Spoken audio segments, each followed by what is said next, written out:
up 5% on the input. Perfect.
Good evening, everyone. Welcome to the Beast World.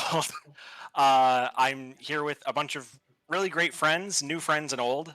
And tonight we're gonna play the first ever live streamed, at least on video and certainly on Twitch, game in the Beast World. We're gonna play a little bit of Dungeons and Dragons 5th Edition, and hopefully entertain y'all. So I'm just gonna go around and introduce everyone real quick before we get started. My name is Dean, but you can also call me Cullen. I'm going to be the DM for the evening, and I am also the author of The Delver's Guide to Beast World, the book where a lot of the character options and subclasses and stuff that are going to be talked about in this session come from. Uh, Hi, why don't you tell us a little about yourself? Hi, I'm Kai. You may know me on this wonderful part of this wonderful community from the Land Above podcast. I'm here doing this now. And we're glad to have you. So how about Lexi? Hello. My name is Lexi. I am the editor and layout artist for the Delver's Guide to Beast World, and I have never done D&D on a stream before, so this is going to be a very fun experience for me. Yeah, I actually never have either, so this will be interesting. Charlotte, why don't you tell us a little about yourself? Hi, I'm Charlotte. I am, I guess, a friend of the book and a mod in the Beast World Discord server. And I guess, yeah. Yeah, great. And Salius, go ahead. Like everybody else here, kind of. I'm part of the book moderator team, and I'm here to play some D&D. And that's what we're gonna do. So tonight, I have a little look into the way that the Beast World functions on a day-to-day basis for the Delvers who live in it. And tonight's session is called The Waxing Moon. So before we get started, I gave the four of you some sample character sheets with just a tiny bit of information and hopefully enough to kind of fill in some gaps. So we're going to go around one more time, and I want you to tell me just a little bit about your character. And I'm going to go Lexi first. Tell me a little bit about Mia.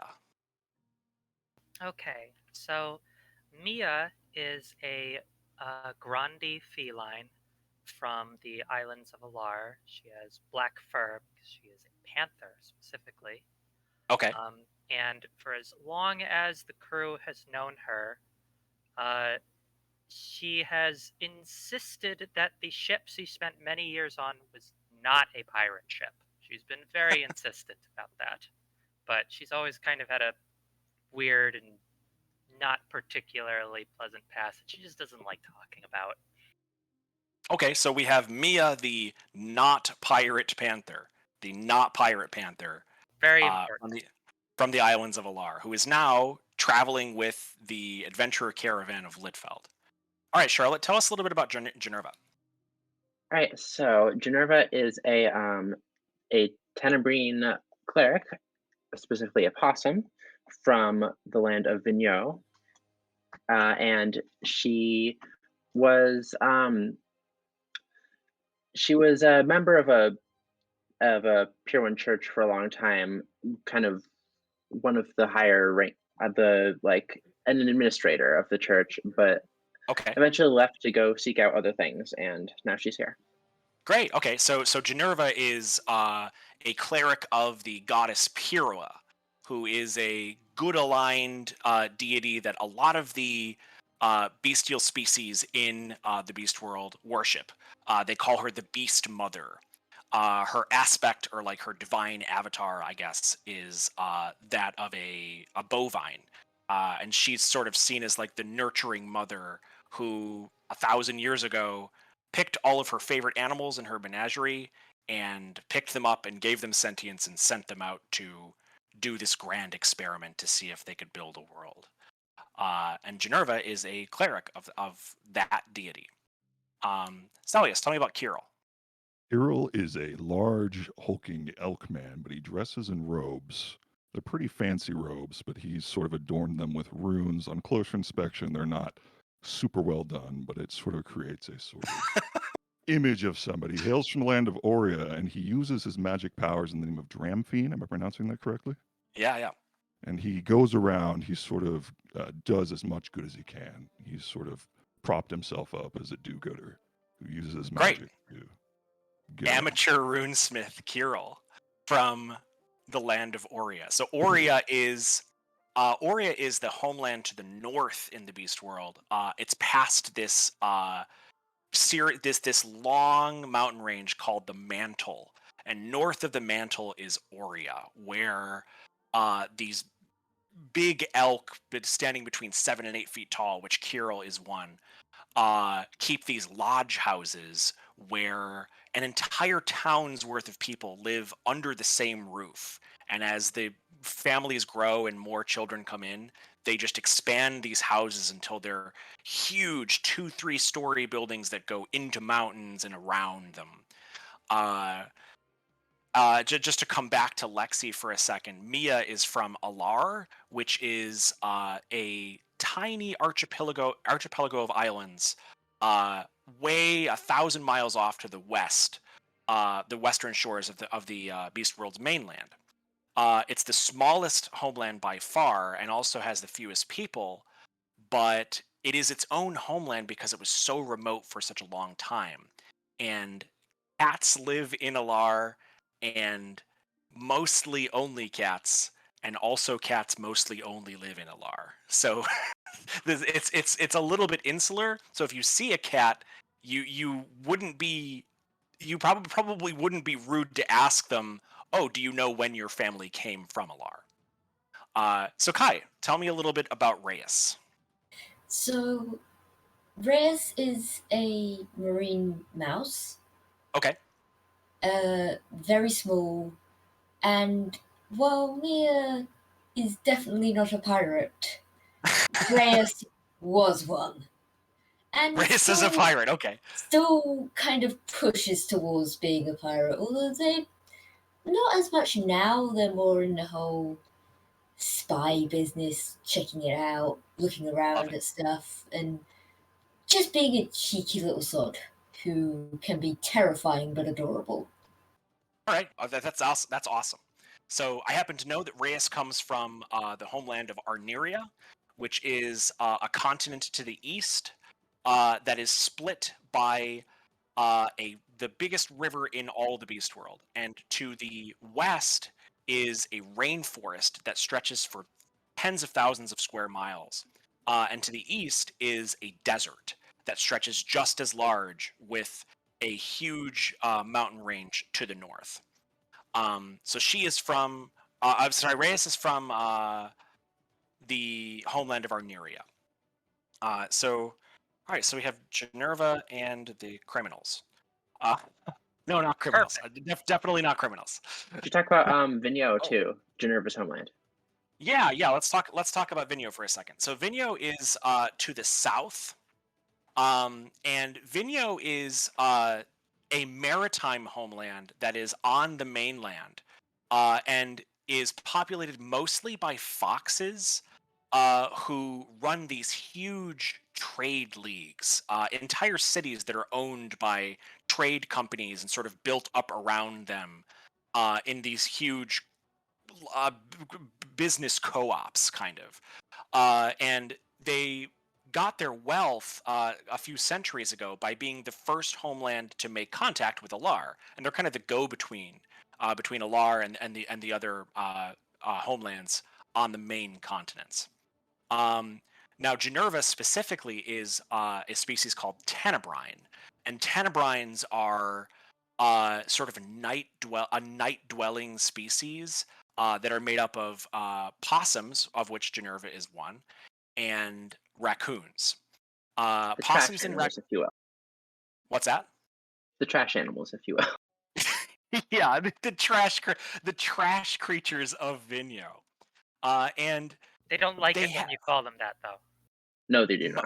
some of them don't. Some of them would probably wear it as a badge of pride, but it really depends. It takes all kinds, I guess.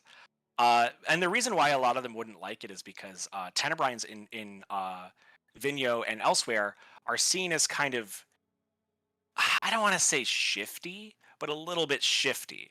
One of the reasons is because they're one of the only species that is naturally nocturnal.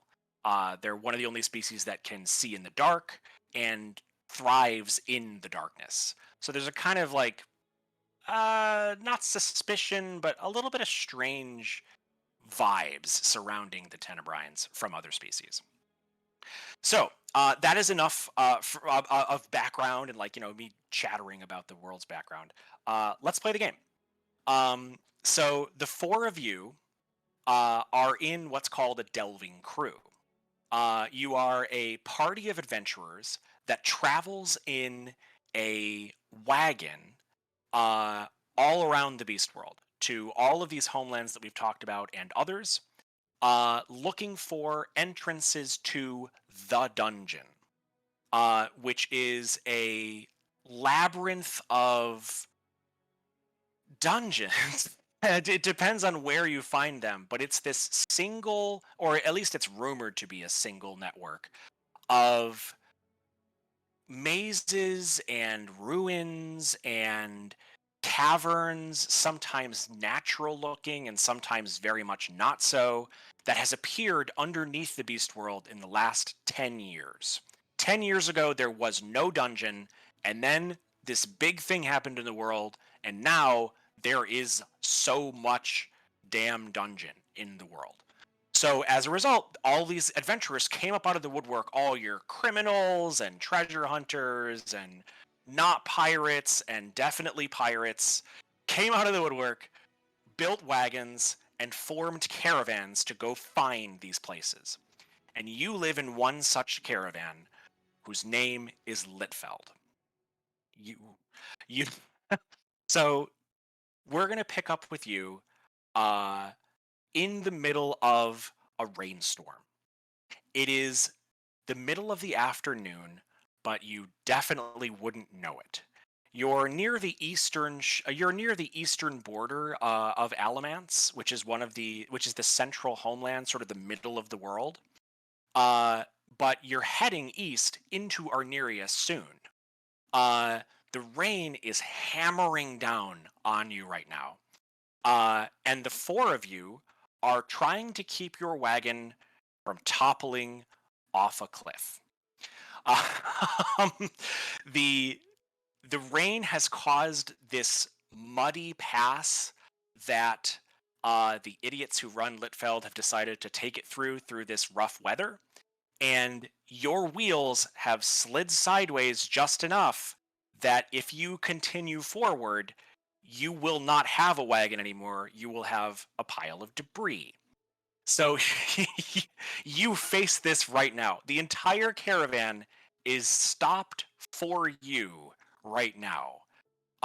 And the four of you are standing outside your wagon with rain hammering down on your heads, trying to figure out how to get this thing back on the road. There are dozens of people standing around you. Everybody has their own idea, but they're kind of looking to you because it's your cart. So what are you gonna do? What's the situation with our animals right now pulling it? Okay, so your wagon, I'm going to say, is pulled by two horses who have been detached for humane reasons, so that just in case your wagon does cease to be a wagon and becomes a flying object for a couple of seconds, your horses don't go with it. But you do have two horses who are safe and standing by, looking a little bit distressed from the rain, but otherwise not knowing what's going on. So Carol right now, he's up near the wagon. He's cast the light spell on his antlers, giving everybody around him sort of the ability to get a better idea of what's actually wrong with the wheels of Cool. our wagon. Okay, so are the lights blinking like a hazard light? Yeah, exactly. He's letting everybody know that there's a problem here, and he's got this Back and fancy forth, cloak one antler on. than the other. Exactly. The colors are different. We've got red over here, blue over here, and Red and blue.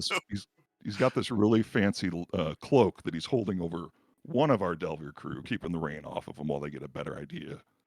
Okay. Carol is many things, but an engineer he is not.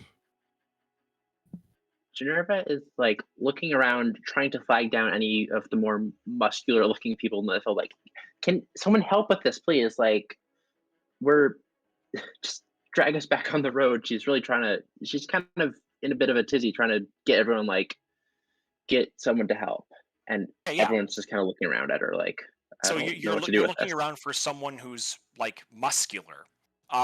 There is an elk with flashing antlers about 5 or 10 feet Well, away from you. No. But yeah, there are several people running up with ropes and hooks who they look like they have a vague idea that they might help, but they don't quite know how. They're looking to guidance from you. These people are dressed like defenders, who are the caravan's sort of de facto helper crew, guardsmen kind of people. They solve big problems, and this is a potentially big problem. So you have muscly guys if you want. There's two bears and a bull who have come up, each with a 50-foot coil of rope. What do you want us to do, boss? just find anything. One of the crossbeams, something that looks sturdy, like. But give it to me. Because Mia has a background as a sailor, so I'm hoping to be able to figure out a good way to kind of jerry rig some rigging with the rope or something. Brilliant. So Mia, the not pirate panther, takes this coil of rope and looks around for a sturdy spot to attach the rope to it. I'd like you to roll me an intelligence check. Oh dear. Okay.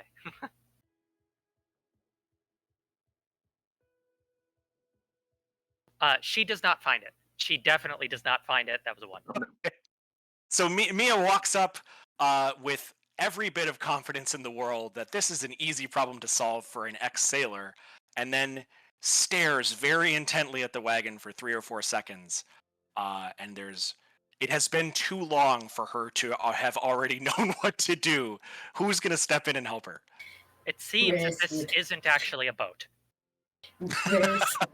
Rares would definitely just stand up and just go, right, probably be underneath anyway, so it'd be easier for me to have a look. Great. Okay, so Reyes the mouse sort of scampers up through the mud, and right as Reyes reaches where Mia is standing, the wagon shifts maybe 2 or 3 worrying inches toward the edge of the cliff. People are moving in now. They're like, oh, whoa, whoa, whoa, whoa, whoa. They're doing that where they still are completely useless, but they do look very concerned. What are you gonna do to save your wagon? Reyes is gonna look underneath the wagon for like a sturdy bit of wood that's like holding it at the bottom to try and tie a rope to it to hopefully a- help it back. Give me investigation, intelligence investigation.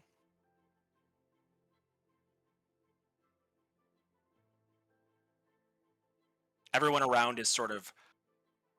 They look ready to grab it, but not in such a way that it would put them in immediate danger, because they would rather not fall off a cliff than be helpful.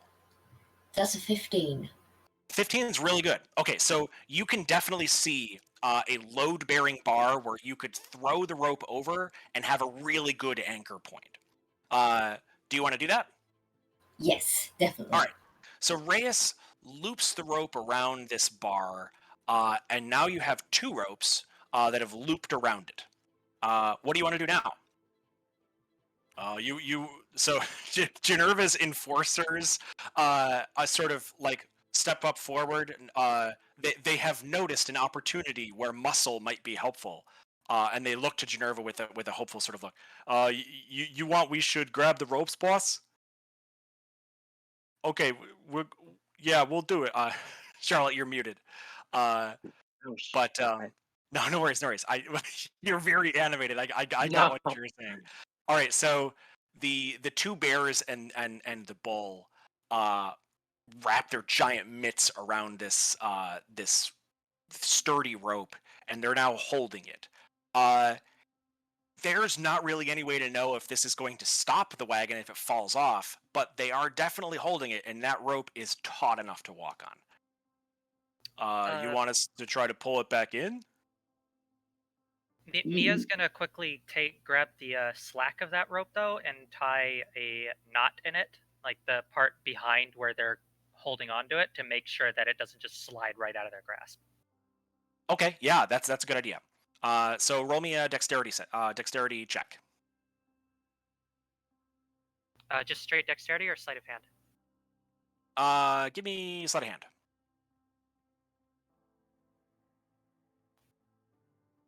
21. 21 is amazing. All right, so you are very much assured that if the wagon topples over the cliff, they're going with it. So Perfect. Wonderful. So they are now pot committed to keeping this thing on the road.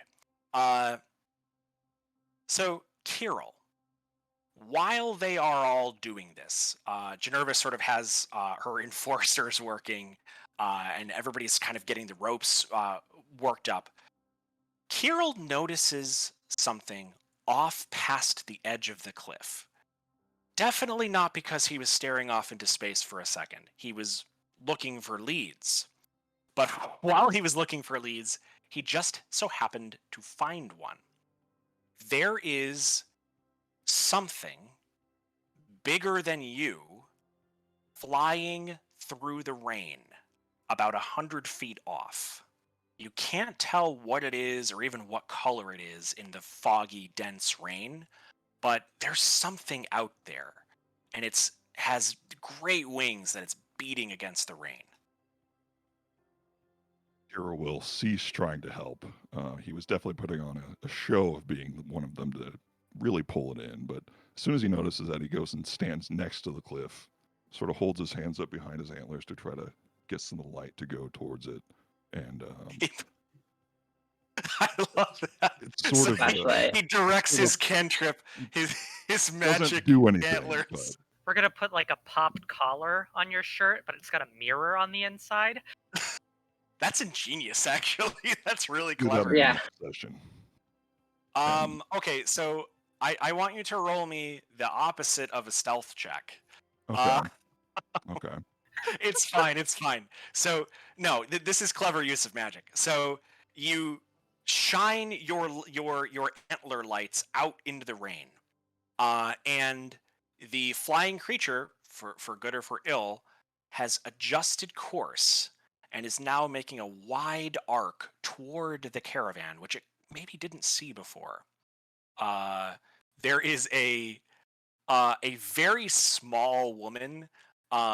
She is a mole, standing not far away, who looks over to Kiro and says, "Are you sure about that, boss?"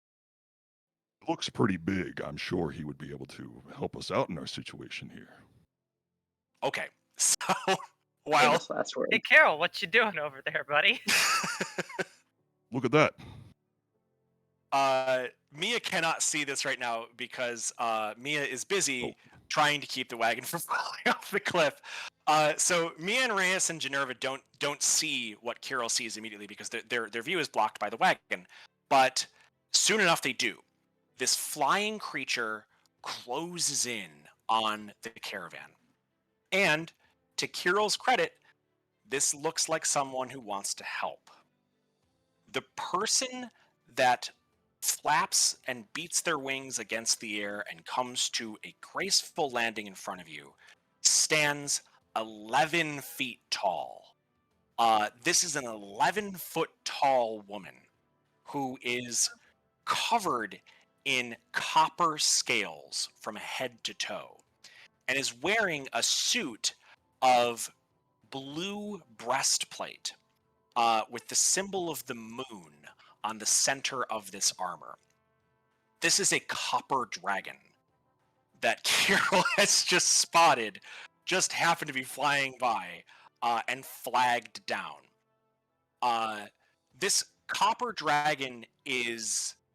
So for your benefit, for those who might not know, it is exceedingly rare to see a dragon in person.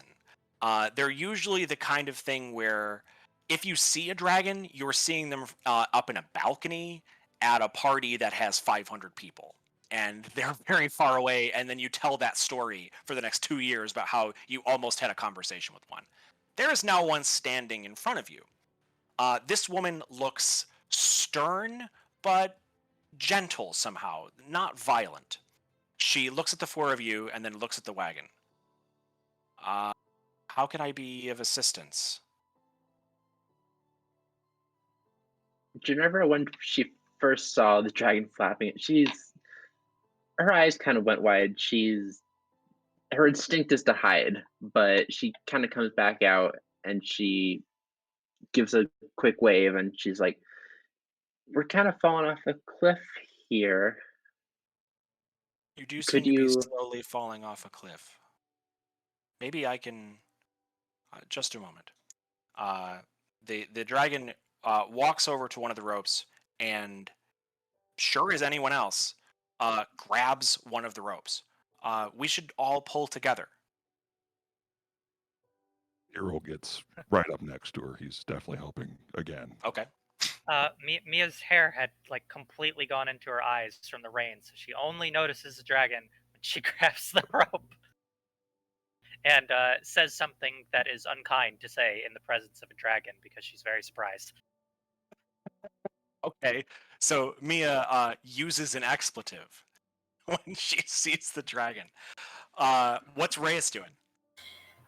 Reyes has gone deadly quiet. I mean, they're absolutely drenched, but they don't care about that. But they've gone deadly quiet around this dragon, and he's just holding onto the rope, knowing they won't be able to help pull it at all. But he's just, I'm here to support, I swear. All right, so everybody's gonna pull. I want you all to make strength checks. This is raw tug of war strength. Not sure of 17. his strong suit. So there's one rope that's coiled around, that's sort of wrapped around the center bar of the underside of the wagon, and the four of you and two bears and a bull and an 11-foot tall dragon are all pulling on this rope. Give me some numbers. I got a 13 somehow. 13. That's great. 6. 6. Mia got an 11. Okay, 11. Hero got a 17. 17. So Kirill just presses the wagon overhead and then tosses it back where it needs to go. Exactly. No. So the four of you and the three defenders and the dragon pull. This rope is in distress.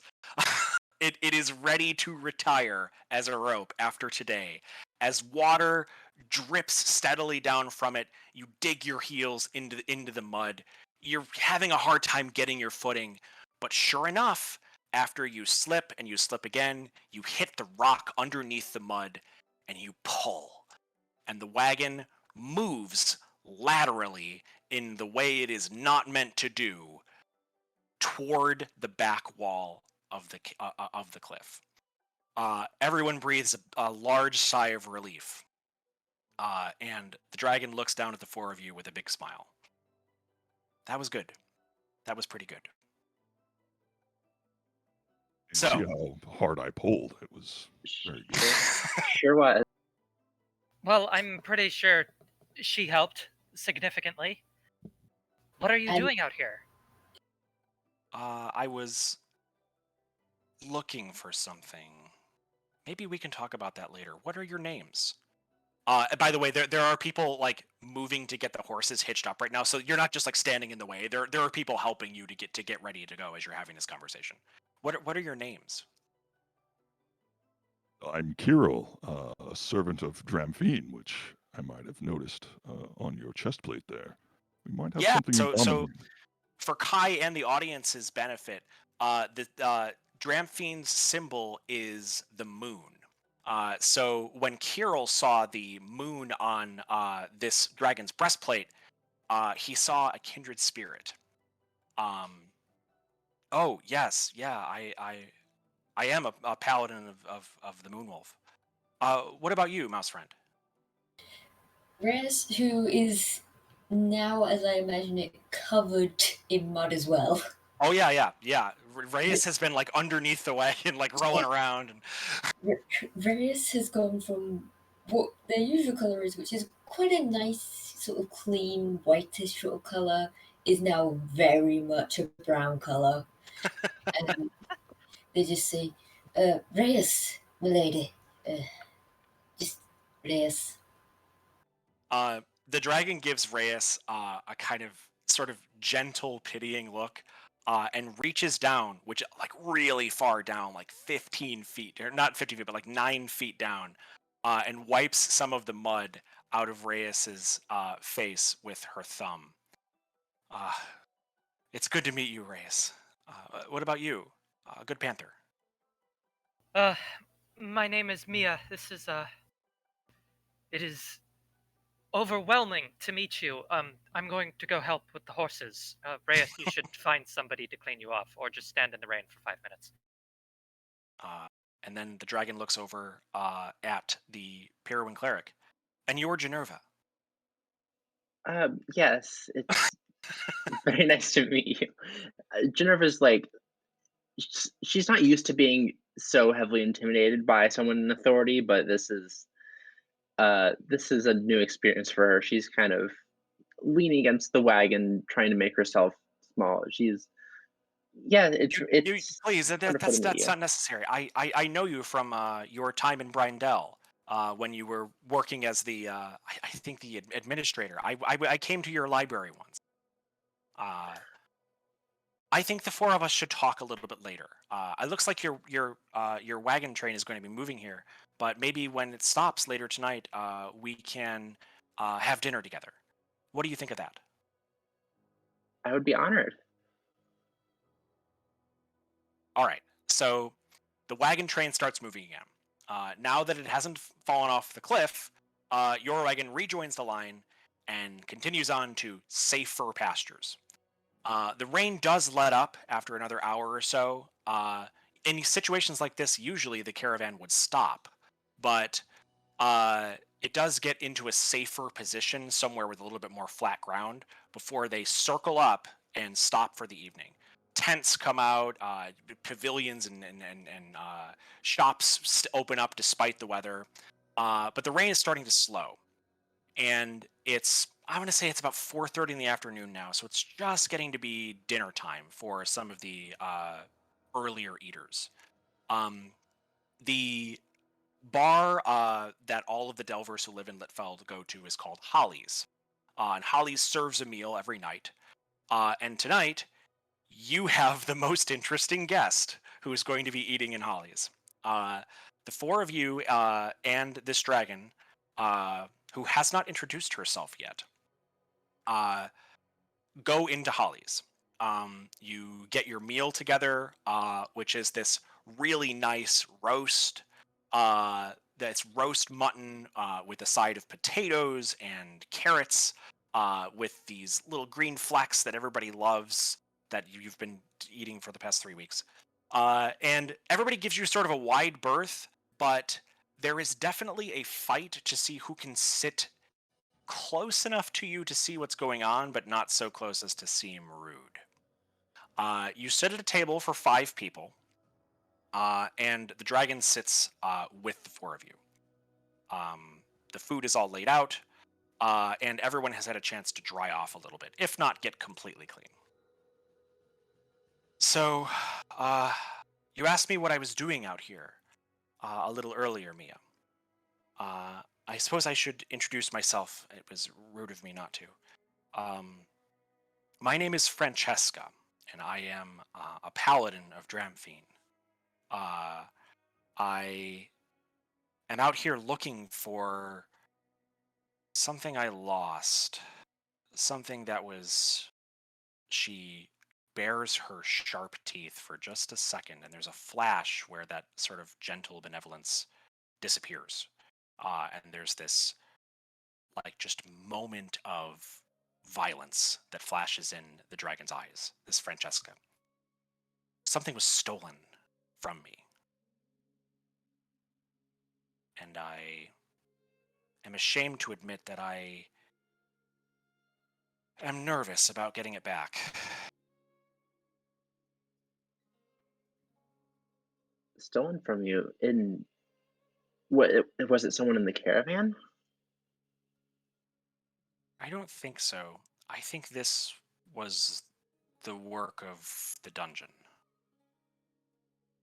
Something from somewhere that didn't exist before came into my hoard and took something from me, something important. But the problem is, Francesca looks pensive. Roll insight for me, the 4 of you. Everybody can roll it.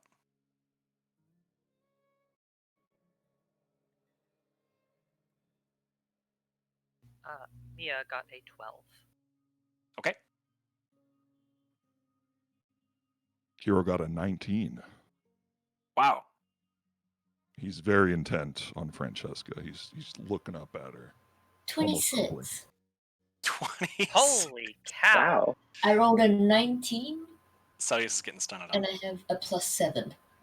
Just for fun, Charlotte, what did you roll for Generva? Oh, 17. I said 17 is excellent. That's a laudable score. It just pales in comparison to what is almost the highest 7? possible roll. Yeah, it's great. It's Wisdom. really good.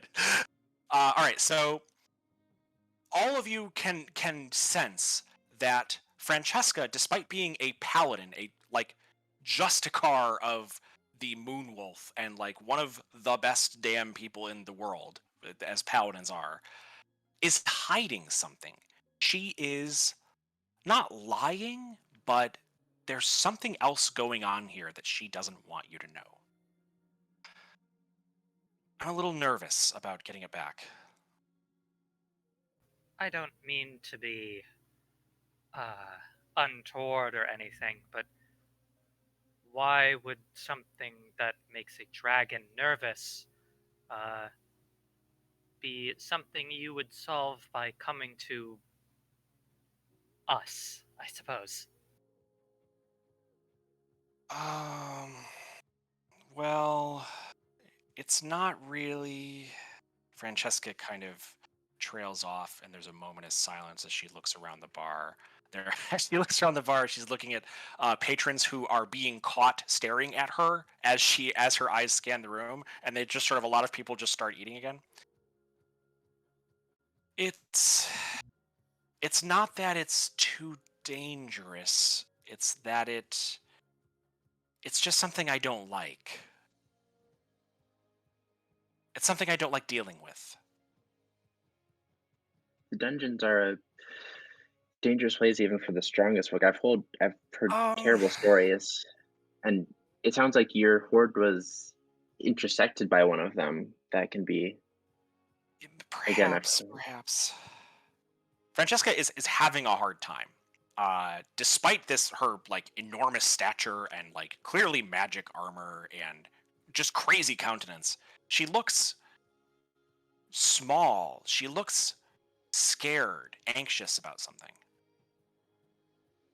Mia looks to Kirill and asks, like, kind of below, quietly, but not like conspiratorial or anything, asks, what would make a paladin of Dramphine not want? What kind of thing would a paladin of Dramphine not want to deal with? Kirill looks at Mia and then looks at Francesca and says, "What kind of thing would a paladin of Dramphine not want to reveal to us? What did you lose? What is this? You've said nothing. We don't know what to look for." Okay, she screws up her courage. She looks around with again another smaller flash of annoyance that just sends everyone's eyes away from you. And then she leans in, and she does look conspiratorial. And she says, "I don't like wax. I'm afraid of wax. I don't like the way it feels on my skin. I I just don't like it. It creeps me out and it makes me scared. And I can't explain it. I can't explain it. I just but the cavern that has my thing, my candle, is covered in wax. Some kind of off-white, horrible, goopy mess, and I could go get it back, and it's really important. It's a holy relic of Dramphine, and I have been at my wit's end for how to get it back. I've just been sort of flying around trying to clear my head when I saw your really very spectacular antlers, and I'm very glad I was able to help you, and I'm hoping that you can help me now in return." That's a perfectly reasonable fear. There's a lot of strange phobias that come about with people, and there's people have phobias of fruit, of water. Sometimes it's No, not nobody anything to be has ashamed of. phobias of fruit. I don't believe you. I'm I'm gonna let you roll persuasion to help her, but because of Mia's comment, you have to do it with disadvantage. I was literally just about to She jump looked- in as Reyes and just go, I'm terrified of pears. yeah. Engineer's gonna glare at me and be like, "You, Shut up. you don't know that." Roll persuasion. Charisma persuasion. To try and calm this majestic creature from another world down a little bit. Oh, we lost you again. We lost your audio. What did you With roll? disadvantage? Yeah, with disadvantage.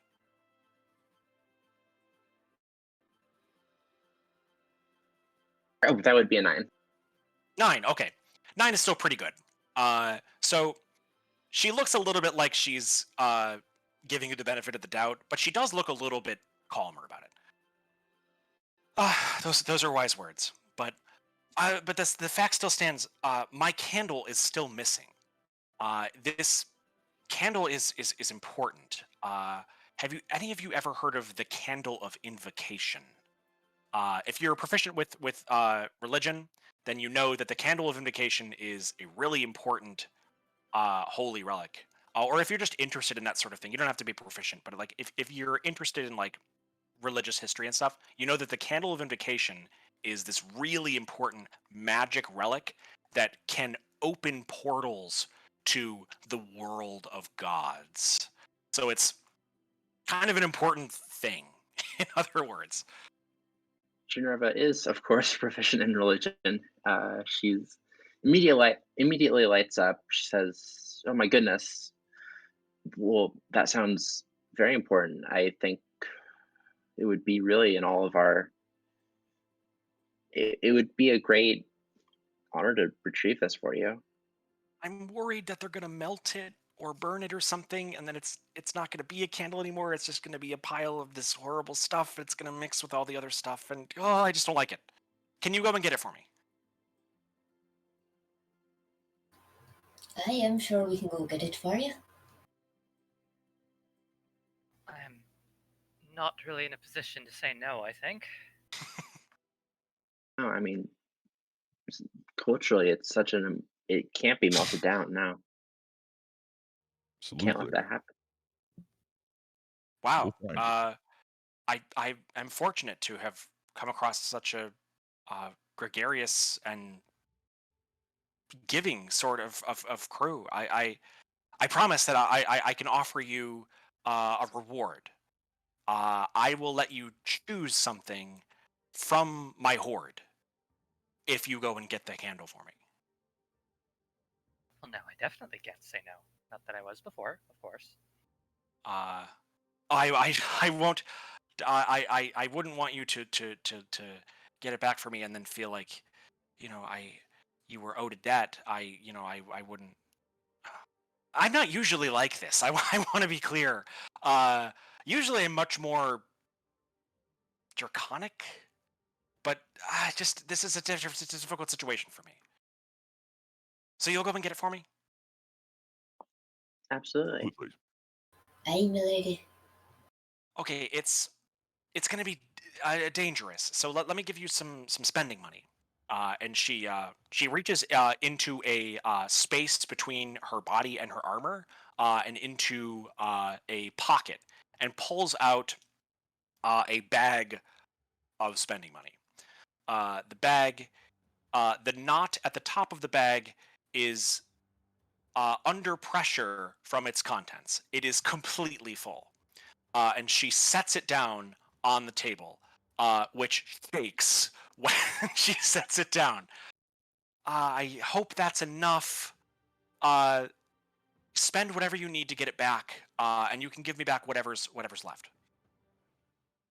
You remember those eyes from before that were sort of surreptitiously not watching? Everyone is watching you again.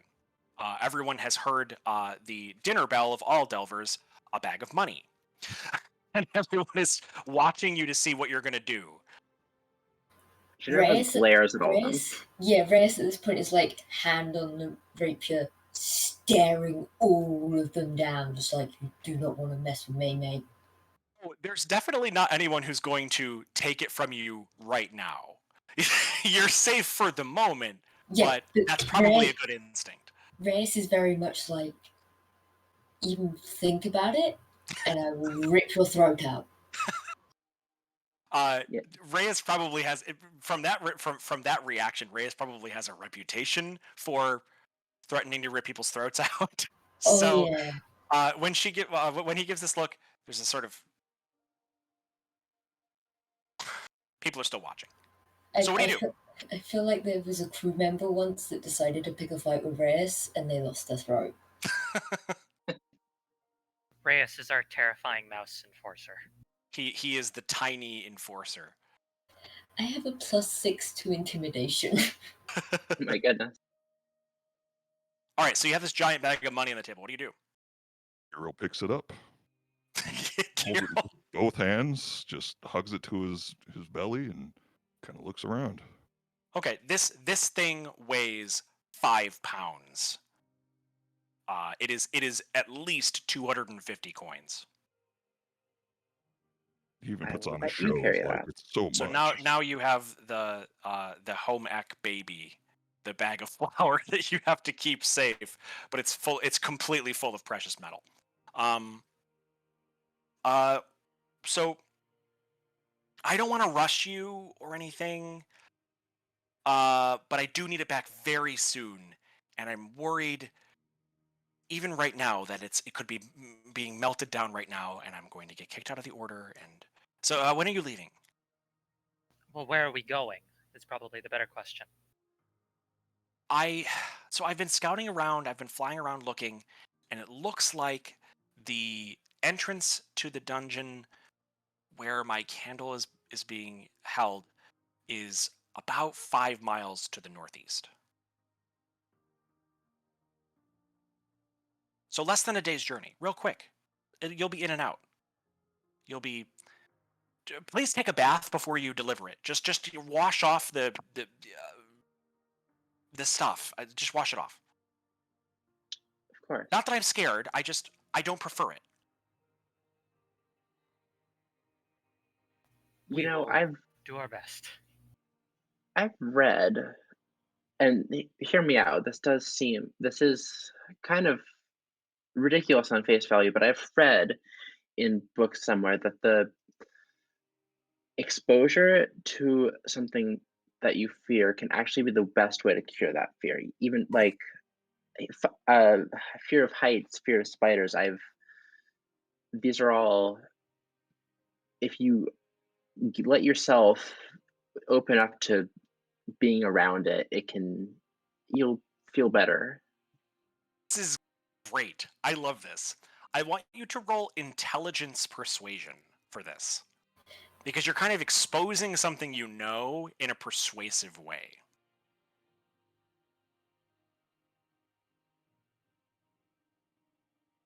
I keep rolling terribly. That's a 7. Okay. Does anyone want to help?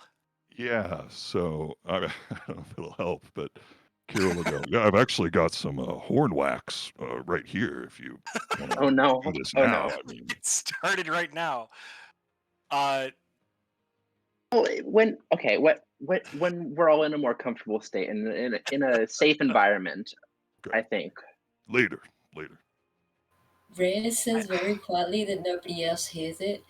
I have to contradict that because I'm still terrified of pears. I'm not scared of being near any amount of wax. When you see this, what I'm talking about, you'll understand. I'm not scared of a little bit of wax from your pocket. You'll see. That we will, I suppose. It's very So- ominous. So you have a lead. You have a dungeon lead, and you have a bunch of spending money, and you have a location. What do you want to do? How much is a bunch? A bunch is 2,500 gold pieces. Oh wow! There is, in fact, exactly 5 pounds of platinum in that bag.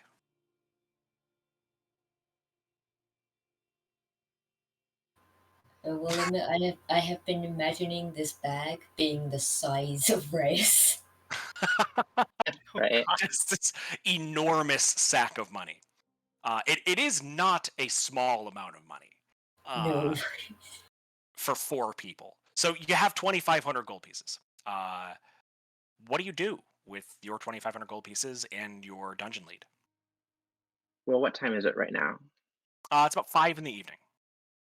Okay, so we should probably set out tomorrow. Would be the the um the safest option. That is up to you. There's certainly logic behind that. Is that what you want to do? That's Geneva speaking. Oh, I see. Sorry. It would be safest to set out tomorrow. I think. Aye, that'd be the most logical. Some of this money to make sure our wagon maybe doesn't do that again. I don't know if it's the horse's fault. It wasn't my fault. No, Well, I don't think it was anyone's fault. It's probably Well, the whoever wagon it in was- front of us. Yeah, the person that led us down the path really shouldn't. I mean, it's difficult to travel as it is, but adding rain on the cliff edge, where it's gonna get muddy, is really not smart moves. Francesca stands up and just towers on and on forever. Like, she's just so damn tall.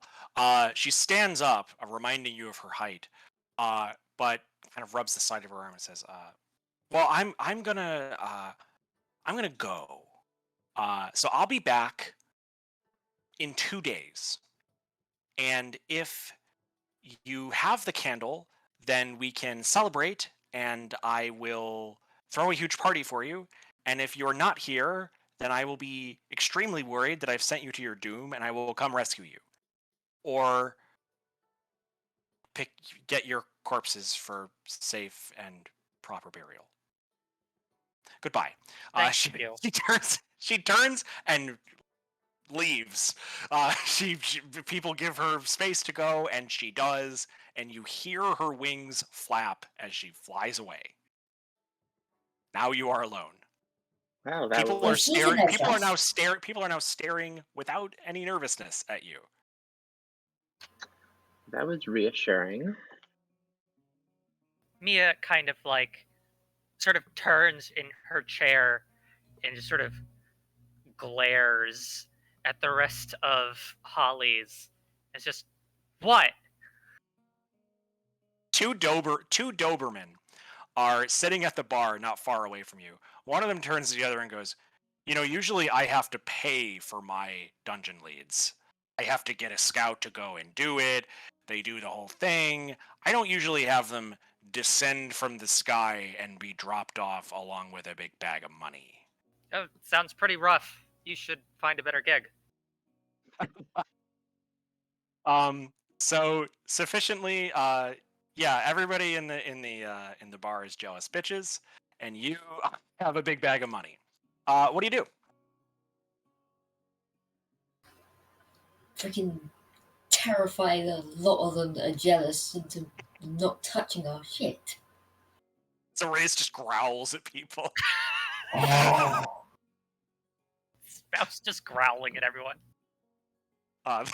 There's a ferret in the corner who like glances over at Reyes, and he sort of like scribbles down some notes as if like trying to learn something about Reyes. Oh no. Yeah, so you've got a bunch of money. What's the plan? I think first on our list of priorities is finding the wheelwright. Okay. So you want to go shopping, or do you want to find what are you looking for the wheelwright to do? Well, I guess we didn't really get a good look at what was wrong with our wagon, but I imagine it's something to do with the wheels. I think we should definitely get examined. Something in the mud, right? That's all. Yeah. So what happened was you had poor traction, and your wheels slid laterally, and sort of got stuck in the mud and in like the worst kind of position. So yeah, you might go to the wheelwright to look at maybe getting some more traction on your wheels, or some other solution for that. That's a good idea. Is that what you guys want to do? Definitely. Okay. While we are there exploring traction options, I want to find out what our options might be for dealing with a cavern covered in, I guess, slick, greasy wax. Yep. Yeah, Okay. very true. So the four of you head out of Holly's. The rain has now completely stopped. It's just muddy and mucky everywhere. But it's starting to dry out. And you head across the caravan toward the wheelwright. Orster the wheelwright is an Auric elk who runs a wagon called the Clockwork Wagon. And the Clockwork Wagon is a larger on the inside space. So when you go into the Clockwork Wagon, you enter into this big machine lab. And Orster, you've been in there many times. Everybody who lives in Litfeld has been in the wheelwright's wagon because it's the place where you go to get your wagon outfit, the outside of your wagon outfitted. Unfortunately, Orster the wheelwright is not there. And in fact, the Clockwork Wagon is closed. It is folded in up on itself, You only know that it is the Clockwork Wagon because it's the same color, this sort of coppery color. But what you're looking at is, for all intents and purposes, a perfectly smooth storage container. It is completely closed up into a rectangular shape, and it is no entry. This Well, is a that's common occurrence with the Clockwork Wagon. disappointing. You have seen it take this shape before, but it is only when Orster is off doing something else. However, there is a wagon in the circle of wagons that the Clockwork Wagon is part of, that is right next door. It's also a Clockwork Wagon. It looks very improvised. It looks like it's had a lot of experiments done on it, engineering experiments. It doesn't look like all the engineering experiments that were done on it were successful. There is a guy standing outside this wagon. He is a stocky Auric elk. Stocky's the wrong word. He's rotund. There is a rotund Auric elk standing outside his, I don't want to say dilapidated because it seems mean to this person I just made up, but it's a little bit dilapidated. And he is kind of rifling through a small tin, like an Altoids tin, when you look disappointedly at this cube that is the Clockwork Wagon. I think that you are looking for something that I can help you find. You. Yes, I'm talking to you. The four of you. Over there. I'm looking for Orster. Well, Orster, you're not really looking for Orster, though. He is boring, and there's no reason to look for him in and of himself. You are looking for something that he has, and I think I have a more affordable version of whatever you're looking for from him. Come in. I come in. Come into Brynjolf's. So there is a sign over the wagon that you don't see until you get a little closer, because it's not well advertised. And it has written on across it, Brynjolf's. Are you coming in? Are you coming in? I have everything you need. Everything you need. And it's all very legal goods from very legal places that I got I like the way legitimately. you said that. Absolutely. That's very trustworthy. Let's go. These are the things that a legitimate businessman says, and I know that you I appreciate agree. that. Yeah. I look at you Very and I good. see, yes, I see a good customer who will be a good customer for many years. Come in. I like So Nerv's just rolling her eyes. you go into what is the Litfeld wagon equivalent of a chop shop. You recognize at least a couple of the parts that are on the walls in this tiny space from wagons that were once part of the caravan but aren't now for some reason or another. Brynjolf kind of shoulders in around you, and he goes in behind the counter, and he collapses down into his chair that looks like he sits in it for a lot of hours out of the day. And he takes a big breath. So, you are having problem, and I have solution. What is it you are looking for? Nerv's I kind of don't know wandering about around, this guy. and she like looks at the wall, and she's like, "That was the bookstore, right? That one lady who had that one bookstore. You No, remember? there is no It was like bookstore now. half a year There is ago. only merchandise. There is no bookstore now. Only merchandise. I remember That was those sold to decorations. me. That was sold to me by the estate manager. Legally, I have the paperwork, and it could be yours. Paperwork, I mean. Are you looking to start a bookshop? Can't say that No. I am. No, we're Maybe not later. looking to start a bookshop. Tell me what you're looking to do. Who's taking point here? Someone speak up. Orster has a lot of experience dealing with Always with wagons Orster. and Yes, he has a lot of experience dealing with this and that. Yes. but does he have a lot of experience saving you money? How many times have you left the Clockwork Wagon thinking, what a great deal I got. Wow, great. Good for us for going to Oysters. My pockets feel so heavy. I think not. We're not looking to cheap out with what we're trying to get done. Who said cheap out? I have the finest quality goods. Tell me We what you need better traction for wheels, and we need a way to get rid of wax. A lot of wax. You need a way to get rid of wax. I have just the thing. And he sort of shifts his body and hefts something up onto the counter and slams it down onto it. It looks like it takes him a lot of effort. It's very heavy. This is some manner of apparatus with two long canisters on either side of it, and a center tube that runs, a sort of barrel that runs down and extends from the end. This will get rid of all the wax you need to get rid of. Very lickety-split, yes?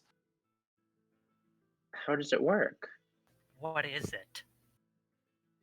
It is, I call it Dragon Launcher. It's called Dragon Launcher. Red Dragon Launcher. It is... Is this a pyrotechnical device? Yes, pyrotechnical device. Yes, pyrotechnical device is a good way to put it. It's adapted from some human shit. I don't know. It's you stand at. I will put it on the top of your wagon. I will even throw in the mount for free. Please do not take it off the mount. I am not liable for what happens to you if you take it off the mount. I will mount it for you for free. You point it at whatever you want to die, and you operate the switch, and what you want to die is no longer there. How are you feeling about this? That sounds awesome. However, I do want to point out that melted wax is still wax. Yes. If this were creating the sort of flame that would melt wax, then yes, you would have a very fair point, Panther. But this creates the kind of flame that unmakes anything in front of it. There will not be wax. There will not be anything when you operate the switch on this Dragon Launcher. And it won't unmake our wagon when it spills fuel over its roof. I guarantee you. Because you will be dead if, So it malfunctions. So it doesn't matter. It will spill fuel over our roof. Got it. No. I am reasonably sure. I am 90% sure that it will not destroy your wagon. But that means I am 90% sure that operating the switch on the Dragon Launcher will unmake whatever is in front of it. 90%. Can Orster offer you that kind of assurance? I think not. I mean... So are you going... it would probably be 95% if it was from our Oh, 95%. Yes, maybe, because he is a liar. But I want you to walk out of here with the Dragon Launcher. And I want you to leave me 2,000 gold for the Dragon Launcher. 2,000 gold? I will even give you 2 shots of the Dragon Launcher. I don't know where we're going to store the other shot, but please store it somewhere safe. 2,000 gold for a 10% chance of death. Good deal. Yes, I thought you were Delvers. I mean, I've had worse hurts. I remember spending 400 for a 50% chance of death. See, I like this mouse. This mouse has the temperament of a good customer. This cleric, I don't think so.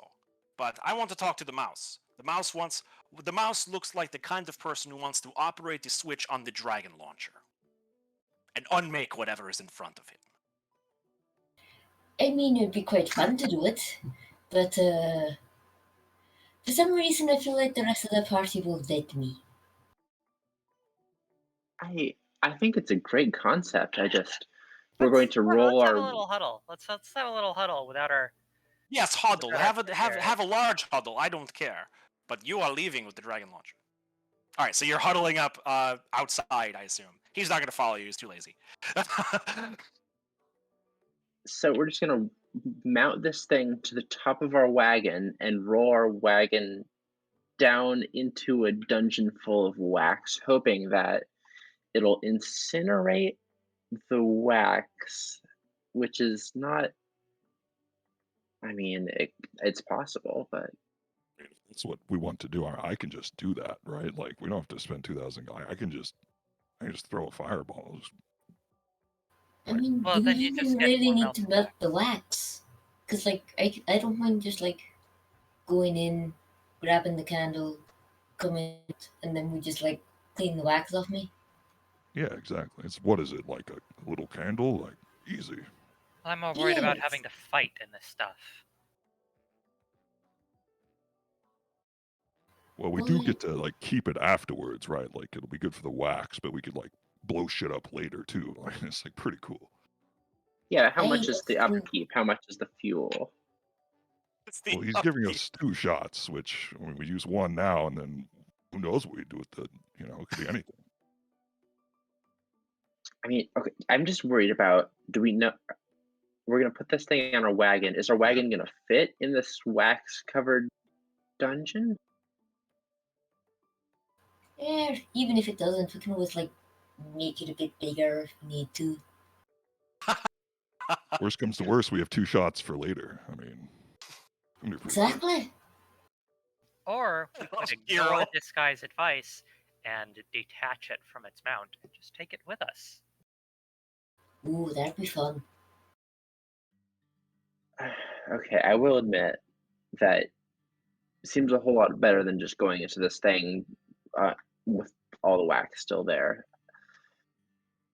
So 2,000 gold is a ton of money, though. Let's see Maybe if we we can get this guy to throw in some traction for our wheels. Yeah, I was gonna say top that of was kind of why we came here. Actually, was for the traction part. So if he throws that in there, we can say Orster would have done it for cheaper or something. I don't know. Orster, I- he loves fixing up wheels on wagons. Orster would have done it for free, so this guy should bundle it. He wants to offer a better deal. While he's there, he might as well fix up the traction. All right, so it sounds like we have a strategy. So the 4 of you walk back in. Brynjolf looks totally unsurprised that you're back. You want the dragon launcher. I see it in your eyes. You have the look of destroyers. I knew it. I knew it from far away. You were walking up and I said, those are people who want something to die.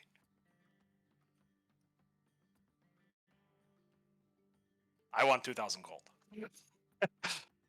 you're also We- giving us traction on our wheels. Yeah, that's why we came here. Actually, you really got us with the dragon launcher, but we do need to not have Traction. our wagon.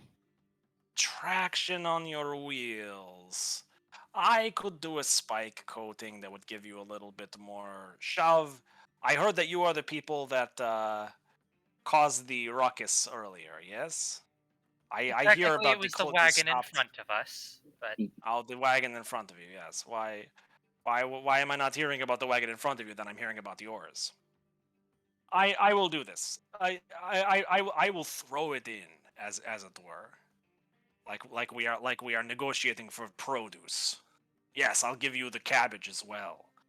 So we are taking the dragon launcher then. We're taking it out of this wagon because I will be honest with you, it frightens me to have it in here. I would rather it be on your wagon than on mine because of its destructive capabilities. It Someone frightens say you to have yes. it, but we should be glad to have it. Okay. Yes, because you are Delvers and I am not. You want to have a frightening thing so that you can be frightening. And I just want to have a bag of money. where did That you has get this 2,000 thing, monies. anyways? Why are you asking these questions? I have Guys, cleared all of my merchandise with the authorities and I have papers for all of them. I don't want to answer these questions. If you want to look And at my as paperwork, papers, papers. That's what matters, right? you can go to Louvain for authorities. I don't. It's all above board. Maybe we just want to be able to get some more dragon launchers. That's all. Keep your eye out for more shots. Oh, I see. Good customer for many years. We will talk. If you do not cause international incident from the firing of these 2 canisters, and you can come back to me and are not wanted by the law, then I will source you some more dragon launcher canisters. This deal is it a good deal? Pretty good deal. 1600. Oh, now we are playing this game. We are playing throw-in game, and now we are playing 1600 game. We are 1600. Oh, 20% off. That's what she wants now. I want to talk to the mouse again. The mouse was ready to give me 2,000 gold pieces with my throw-in. All right, fine, 1,600 gold pieces, but no more of this. You'll give me the money now. Okay. All right. What do you Put it think, down. guys? Oh, do we need another? I was hobble? expecting him to haggle more. Yes. Maybe you could have a little sleepover here, and tomorrow morning you could decide. Maybe I could serve you breakfast. I could throw in some breakfast. You're offering Maybe I it, could make the wheels of absolutely. your wagon prepare breakfast for you for free every morning. Can you do that? Can you do that? Is that I'm trying so hard not to laugh loudly because everybody else is asleep. All right. Okay. I mean, are we doing Special Special this? dragon breakfast launcher. making wheels that have great traction and the dragon launcher, and I want it for 300 gold pieces. Oh, And 300. you go on and you go on a date with me. Oh, Two no, dates. never mind. 1600 is fine. 1600 is fine. Yeah. Yes, absolutely. All right, so you produce the money then. All right, so you are now down 1,600 gold pieces, and you have what is just effectively a napalm launcher. You just have it with you. You have it, and then as you walk out, Brynjolf says, "Where's your place in line? What is the number of your wagon line? I will put the wheels on tonight. I am how you say night owl. What is our number? You can make it up. It's fine. We could just pull up right behind you, just in case something goes wrong with the dragon launch. You'll be there to fix it up, so we can position ourselves. Yeah, right why don't you keep your wagon where it is at a safe distance from mine? Now that you have paid me for the dragon launcher, it is how do you say it in common? Your problem. And the person in In front spot of us. 82. Spot 82. Great. I'll be over later to mount the dragon launcher. Oh, by the way, here is how it is operated. He points out a switch on the dragon launcher that does not look like a trigger. You know what a trigger looks like because you've shot a crossbow. But this looks like a jury-rigged switch. This is something he has clearly put on this thing. Shows you how to unhitch the canisters from the sides of it, and gives you another pair of canisters that form the second shot. He then bids you farewell. Goodbye. Please get that thing Thank away you from very me. much. Okay. Everyone is happy. Okay, good. All right, so you go back to your wagon, and in the dead of night while you're sleeping, you hear a string of auric expletives, the likes of which you have never encountered. But to his credit, Brynjolf does do a really good job. The wagon wheels look evenly spiked, except there are three of the wheels of your wagon now have a uniform spike strip around the edge of the wheels, and then the fourth one also has a spike strip, but it is very much different. It is just off of a different wagon. He must have run out of the spike strip that were on the other three, and he just has like a series of hooks that look like they'll perform the same function. And he's gone. When you wake up the next morning, he's not around. He finished the job and went home. Does it So make you us have everything you breakfast? need. It does not make you breakfast now. Space for the Oh. breakfast. He banged on his door. Get the hell out of here. So yeah, it is the crack of dawn. Y'all wake up at I don't know, a little after 6. You're in Alamanian time, so it's a little after sunrise. What do you do? Well, we've got like 900 gold left. Can we at least hit up an alchemist before we leave for the dungeon and like get like potions and something? Sure, That's a yeah. great What kind idea. of potions are you looking to get? Healing potions to start. Healing potions. If Okay. things go badly, maybe fire resistance. Maybe. Oh, yeah. Give me so somebody who has the book handy, can you look up the price of a standard healing potion? I do not have my book handy. Just a sec.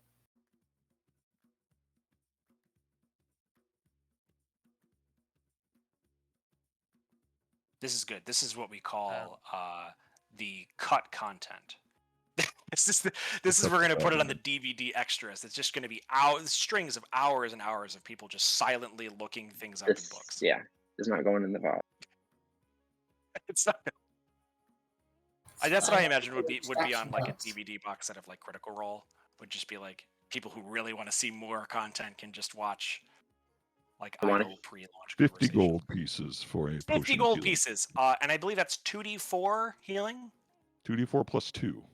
2d4 plus 2. Okay. It's like 100 for the greater healing, which is 44 Okay. plus 4. I'm gonna say you can get market price for these things. So you can passively purchase as much as you like. I'm not gonna waste your time with another shopkeeper with a goofy accent. Oh, You can just buy them. You can just buy as many as you want. It's fine. we could go back to Brynjolf and he'll have some. Oh god. I would be happy to Easier for lecture you. you some more about what good customers you're not as Brynjolf some more. Spending so much money. But I don't. All the bottles He will be might made out of like have like. the bottles will be made of like broken windows and stuff. Yeah, it's like a little launcher that shoots it at your face at 350 miles an hour. And it shatters against your face, and you feel so healthy and dazed. Minecraft splash potions. So like that, we've got more than enough for like each of us to get a greater healing potion. Yeah. Sounds like a good plan. So I just want to fire recap stuff. fire resistance. Okay, so you can buy an oil of fire resistance that will cause you to take half damage from fire. So it's resistance to fire damage for 10 minutes. But it will cost you 300 gold pieces. I think it's worth it. Mm. Got the dragon launcher now. I mean, whoever's Yeah. operating it should probably put it on and then. push the Francesca button. did Maybe on their say. hands. Francesca did say, "Oh, return the rest when the stuff you don't spend. Return that to me." That was I a feel foolish. like carries it. I was gonna say, yeah. She gave me this bag of money, and she's like, "Oh yeah, use whatever you need for incidentals." And then you went and bought a flamethrower to mount to the top of your wagon. What? The man What? was very You said persuasive. we said to buy incidentals, so we went and It's rid of the bought wax. the dragon launcher. It's even named after her. It's fine. Yeah. She'll understand. Yeah. In our defense, the shopkeeper was very charismatic. Yeah. You couldn't say no to the guy. It was All a right, deal. so what a deal. Literally. Discount flamethrower. That's She a will- phrase you can't say no to. She will feel better Right. when she finds out that we have unmade the wax. True. And indeed, Absolutely. all of the dungeon. All right, I so will admit, I instantly knew what you were talking about when you started describing the flamethrower. Yeah. You could literally see it on my face. I was just like, oh my god. we need to melt some wax. All right, so oh yeah, the other thing that he did in the dead of night. You heard him shuffling around on the roof of your wagon. And then there was a worrying creak as he put a very heavy mount up on the roof of the wagon. And you have this. Oh, yeah. And also, those of you who sleep on the top bunk, if you left the lights on, could even see the rivets pound down through the roof of the wagon. as he used a pneumatic gun to fire rivets into the roof to put the mount on. He's very serious about this thing not being unmounted. But there it is. You have a big, huge iron mount that the dragon launcher sits proudly on, waiting to destroy whatever is ahead. Beautiful. It pivots 45 degrees in both directions, so it fires in a cone out ahead of you. So you're going to have to face whatever you want to undo. Our wagon is amazing. Lovely, Oh, yeah. wagon is a death You trap. are getting some looks, I will say. The ferret alchemist from last night who was watching Reyes passes by with his breakfast, sees Reyes and then your wagon, looks back at Reyes and gives him one of these. And then he keeps walking. I think you cut out there. I didn't say anything. It he was a was thumbs far up. away. He just gave a thumbs up. He was like, sweet. And then he kept going. Which Reyes was very much, I return that and nod and just be like, yeah, I'm fucking terrifying now. So, what do you do now? You have spiky wheels, you have a flamethrower you didn't ask for, and you have some healing potions. Did you buy the potion of fire resistance? And if so, who is carrying it? One of you should carry the potion of fire resistance. I'm good there. You don't have to worry about me. Um, I'm going to suggest we give it to Reyes, who seems very eager to try out our new unmaking device. yeah. Good plan. I That's think wise. That's wise. Yeah, That's I good crewing. I will admit a lot of this reaction is me out of character because I love fire. Oh, I good. mean, Excellent. characters evolve. This will be a good session for you then. Hopefully. All right. So you've got a wagon. It can move through the dirt a little better now, and you have a lead. What do you do? I think we should set out. It's early in the morning. Daylight's burning. All right. So you head down to the northeast, out over the open plain. Much of Alamance is made up of wide open, rolling green hills, and this plain is no exception. You're in a part of Alamance that is pretty much unsettled. You came from a big city about 2 weeks ago, and you've just been heading out over open wilderness since then. It's picturesque, but also eerily quiet given what you know about what lurks out there generally. You travel for about an hour or two before you notice something off the port side of your wagon. There is a deer, an animal, a deer frozen in place to your left. It is frozen in place permanently because it is covered head to toe in paraffin wax. It is cast in wax. You can make out patches of fur through the wax here and there where it's translucent, but it is completely covered in dried wax, forever a statue. Just to be specific, this is like a regular deer. Yeah, this is a quiet-minded animal deer. Yeah, this is an animal deer. Yeah. Genevra's gonna cast Detect Magic. Okay. So Generva puts up the special eyes and looks over at the deer, and it looks like a deer. There's no residual magic on it, but it's a safe bet it's not something natural that did this. Yeah. Okay. Well, that's morbid. I mean, do you think it's okay? No, I really doubt it. Daryl, No, I It's don't. okay. Is it- It's kind of sad. Is it in like a Do you want block? to go to Like try to heal it? I can. I can't do that. I can throw some Uh, fire at it. It's not a block. It is still deer shaped. but it is definitely like thick gobs of paraffin wax. This thing looks like a melted candle that is also a deer. Kirill will. Is it? How far away is this thing? It's, I'm going to say 25 feet away, out to the front left. Kirill will lean out of the wagon, one of the windows, and kind of toss a little firebolt at it. Just see what happens. Just a little firebolt as You a gotta treat. know what happens, right? Okay, so Kirill invokes the magic of flame from his hand. Mia And- is on the bench driving, by the way, as this is happening. The heat from Kirill's firebolt tips the deer over. It falls over like a statue. It's not what I meant to do. Hits the ground. There's a big area that is now melted away, and is now just deer fur.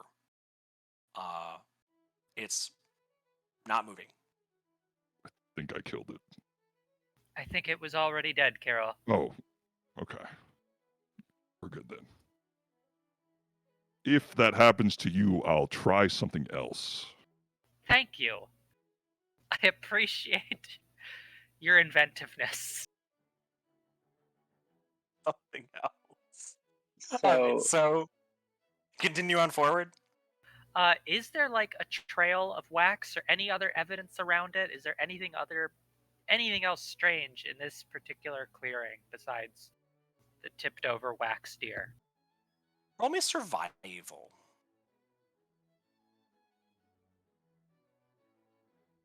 And anybody else who can do it who wants to as well. 22. 22 is awesome. Don't bother. I don't want to know anyone else's rolls. So Mia knows. Everybody else shut up so I can tell Mia how smart she is. No, I'm just teasing. So Mia crawls out and very panther-like, if you will, crawls out over the ground and starts spreading the grass and looking around for some sign of what happened here. And she finds a bunch of tracks as the deer bolted out from the direction that you're headed toward, and was stopped after a short struggle, it looks like. The grass is like disturbed in such a way that something else was here that didn't leave very much trace of itself other than some footprints a little bit larger than a human's. And whatever it was, it looks like it got into an altercation with this deer, and that altercation ended in this situation that you're looking at. Can Mia tell if it was a four-legged or two-legged assailant? Nope. In fact, it's kind of a weird number of footprints. There's like parts where it looks like this thing was hopping on one foot, and parts where it might have been a gallop. Strange footprints. Indeterminate.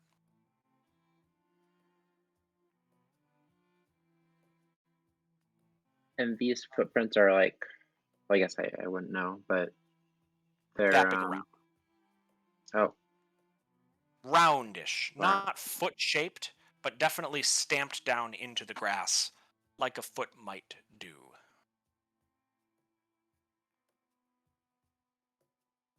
Well, do you we do? at least know the right direction.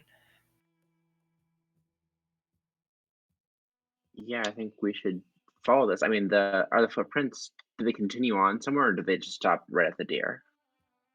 Well, the deer came from the general direction. From the prints, you can tell that the deer came from the general direction that you're headed toward. So it was running away from where you assume the dungeon entrance is. Gotcha. I think we should continue forward, right?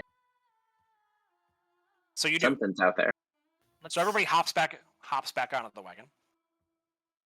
Yeah, and I want And- to. I'm actually going to hand off the reins to someone else, and I'm going to follow the trail I found and like lead the wagon at like a sort of steady pace to make sure that we keep the wagon pointed towards the end point of this trail.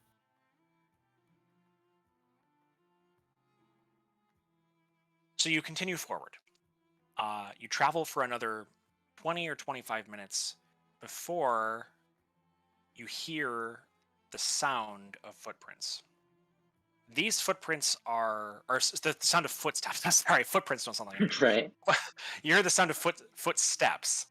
But these aren't footsteps that are the right timber to be the ones you were looking at before, because you hear a heavy pounding on the ground, such that it actually shakes the ground just a little bit.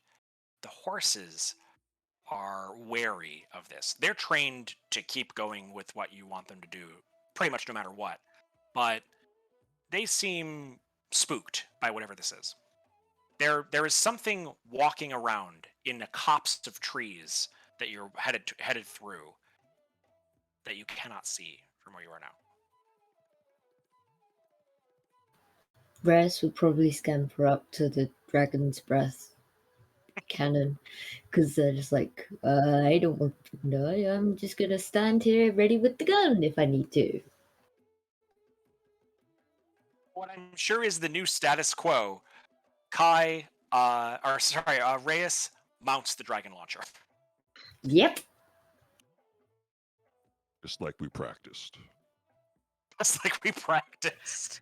Just We just got just it like this the morning. simulations. Right. Well, So I what do you mean, do? it can't be too different from a ship's cannon. Probably. It sounds like it's coming from the. It sounds like it's coming from the east.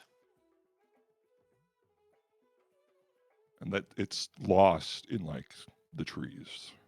We You can't hear it, see. but You can't see what's see causing it. anything. You could just hear a booming, walking sound off to the east. Well, I say we just ignore that. Unless the dungeon is walking around, I don't think that's the candle. We just ignore that. I mean, Exactly. you saw what something did to the deer back there. I don't want it to Well, come in behind us, whatever it is. I mean, we have a piece of very heavy artillery. I think wherever it is, we should face head on. You want to shoot it. Bold. See what the dragon launcher does. Well, hold on. Before we use one of our only 2 shots, let's see what it is. And Mia is going to cast Pass Without Trace, and say, just wait here a moment. And Okay. Don't go alone. I'll. Can I go? Does Path Without a Trace affect multiple yeah, people? I can get as many people as I want in it. Basically, anybody within 30 feet of me, I can have included in it. Never travel alone. I'll go with you. Um, And maybe them. Jennifer will stay back by the wagon. yeah, we're just Okay. gonna check it out, and if for some reason we get seen and something starts charging at us, we're gonna head straight back here. So Reyes can go where the action is, but it will mean dismounting the dragon launcher. There is a decision, a fork in the road. We can bring it. If it chases us, we'll bring it to you. But don't shoot right away. Let us move first. Right. I feel like it'd be a good idea to come with you, because then I won't be shooting it right away, because then you'd have to move, because I'd have to move to get up. Yeah, that is a good point. That is fair. All right, so Not am I in just getting danger. are we parking the wagon here, and I'm just getting everybody in the Pass Without Trace? I think Jennifer will stay by the wagon just to make sure we're not being ambushed. All right, so You're 3 gonna- going, 1 staying. Okay. All right. So the 3 going hit up Pass Without Trace. They tie a little bit of string around one ankle, and then their footsteps are light as the wind. They leave off to go look for whatever is very much not making footsteps that are light as the wind. The footsteps become erratic as you get closer. until you round a large tree trunk of a tree that looks to be 300 years old, and enter a section of this copse of trees that is covered in the paraffin wax. It looks like an ice storm hit the trees in this section, except it's pure candle wax. It would be kind of pretty if it weren't for the creature stomping through it. There is a full-size elephant moving through the trees. It looks scared. It looks frightened. And it's looking around and like walking erratically as if like looking for something that's chasing it. And this wasn't the type of footsteps you were hearing before. It was pretty steady, like moving quickly away before, but now the elephant is no longer retreating from whatever it was retreating from. It's sort of looking around. What do you do?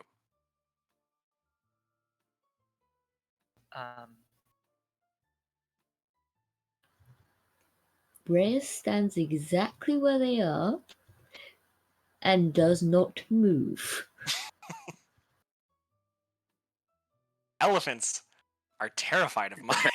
Yes. Oh yeah, famously. I'm aware of this. Why do you think I said I do not Just- move? I was just realizing aloud second why you layer, were yeah. doing it. That's so good. You can have inspiration for that. That's so good. If we wanted to try and help this thing, I could speak with it. Mia can't Interesting. use speak with animals. Okay. Is that what The you want to do? elephant doesn't have any wax on it. Is that? Yeah, is The the elephant- elephant like? Does have some wax on it, in fact.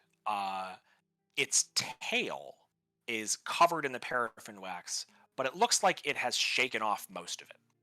It does have a thin sheen over most of itself, though, that says that this thing has met with whatever is waxing stuff around here. I look between me and Race and give my firebolt hand. Like, is that? We try again, or No. you do your What is it thing with first? sorcerers? Don't. Right. Please don't throw fire at the actively panicking elephant. Call this my problem solver. And this is my area of effect problem solver. All right. So, yeah, you have a frightened elephant in front of you. What do you do?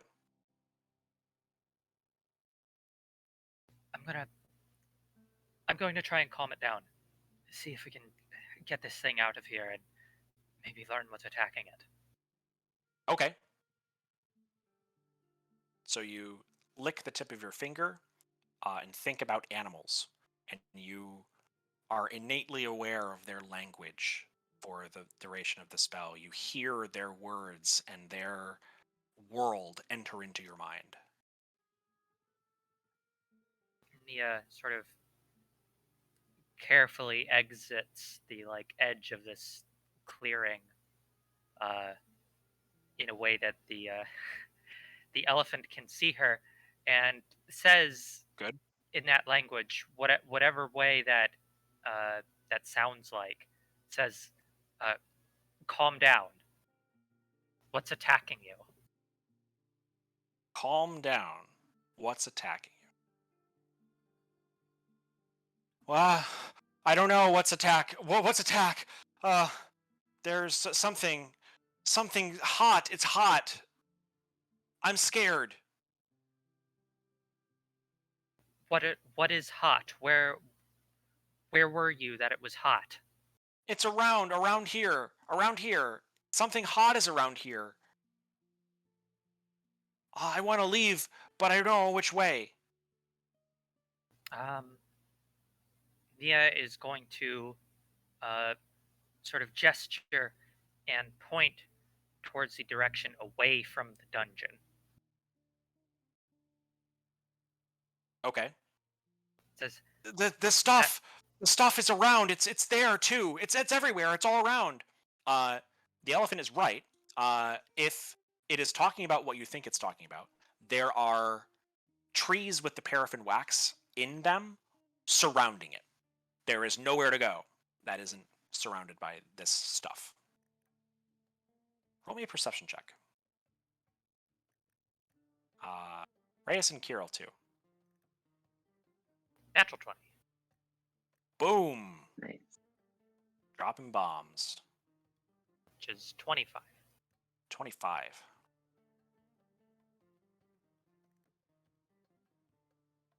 Natural 1 for a 2.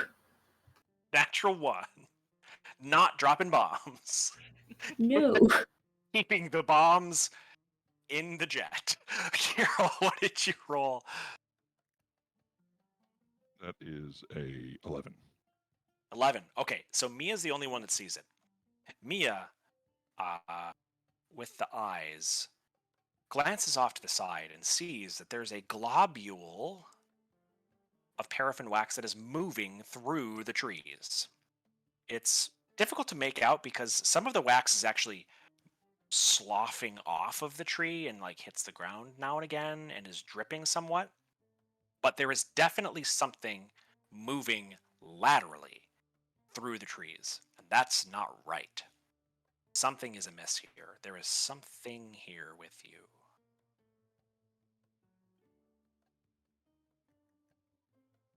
Mia glances back to the others and like frantically gestures towards where this thing is.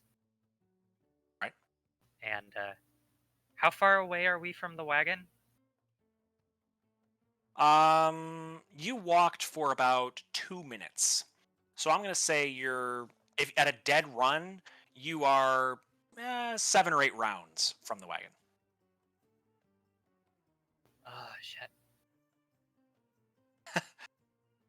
You're out of sight. You cannot see the wagon from here. The dragon launcher cannot help you now. It's Generva I'm worried about.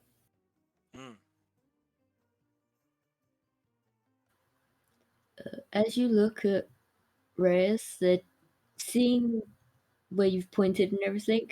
They're looking at the elephant as if to say, do I scare it into running away for us? Or what do I do?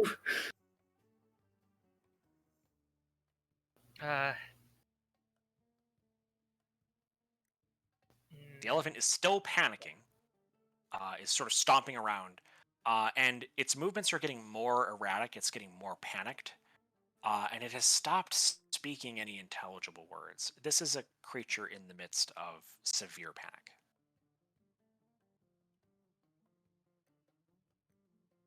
So, A, we clear path for it.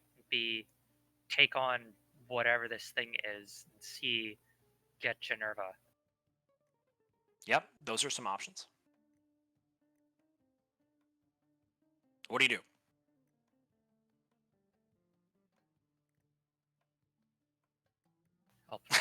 Help, friends.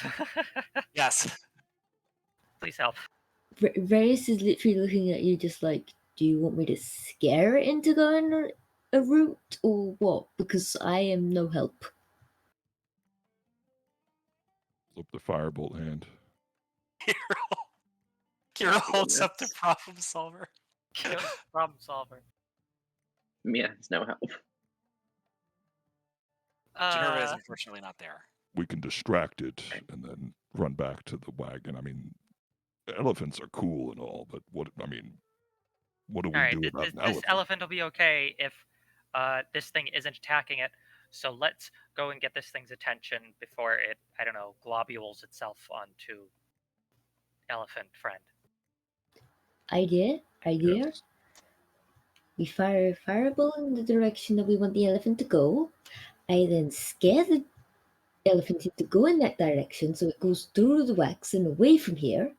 And then we run back to our place where Geneva is. And then we use Dragon's Breath to kill the bastard. Perfect. Let's do this. And then we're doing that. So just You do it. Reese has So- got it. Oh. Boom. All right, so Kirill fires the firebolt. Oh, by the way, What spell specifically are you using? You're trying to clear an elephant width path with a cantrip right now. I was shooting, so the globule, but I guess is what you were Oh, saying. you want to hit this? You want to hit this thing?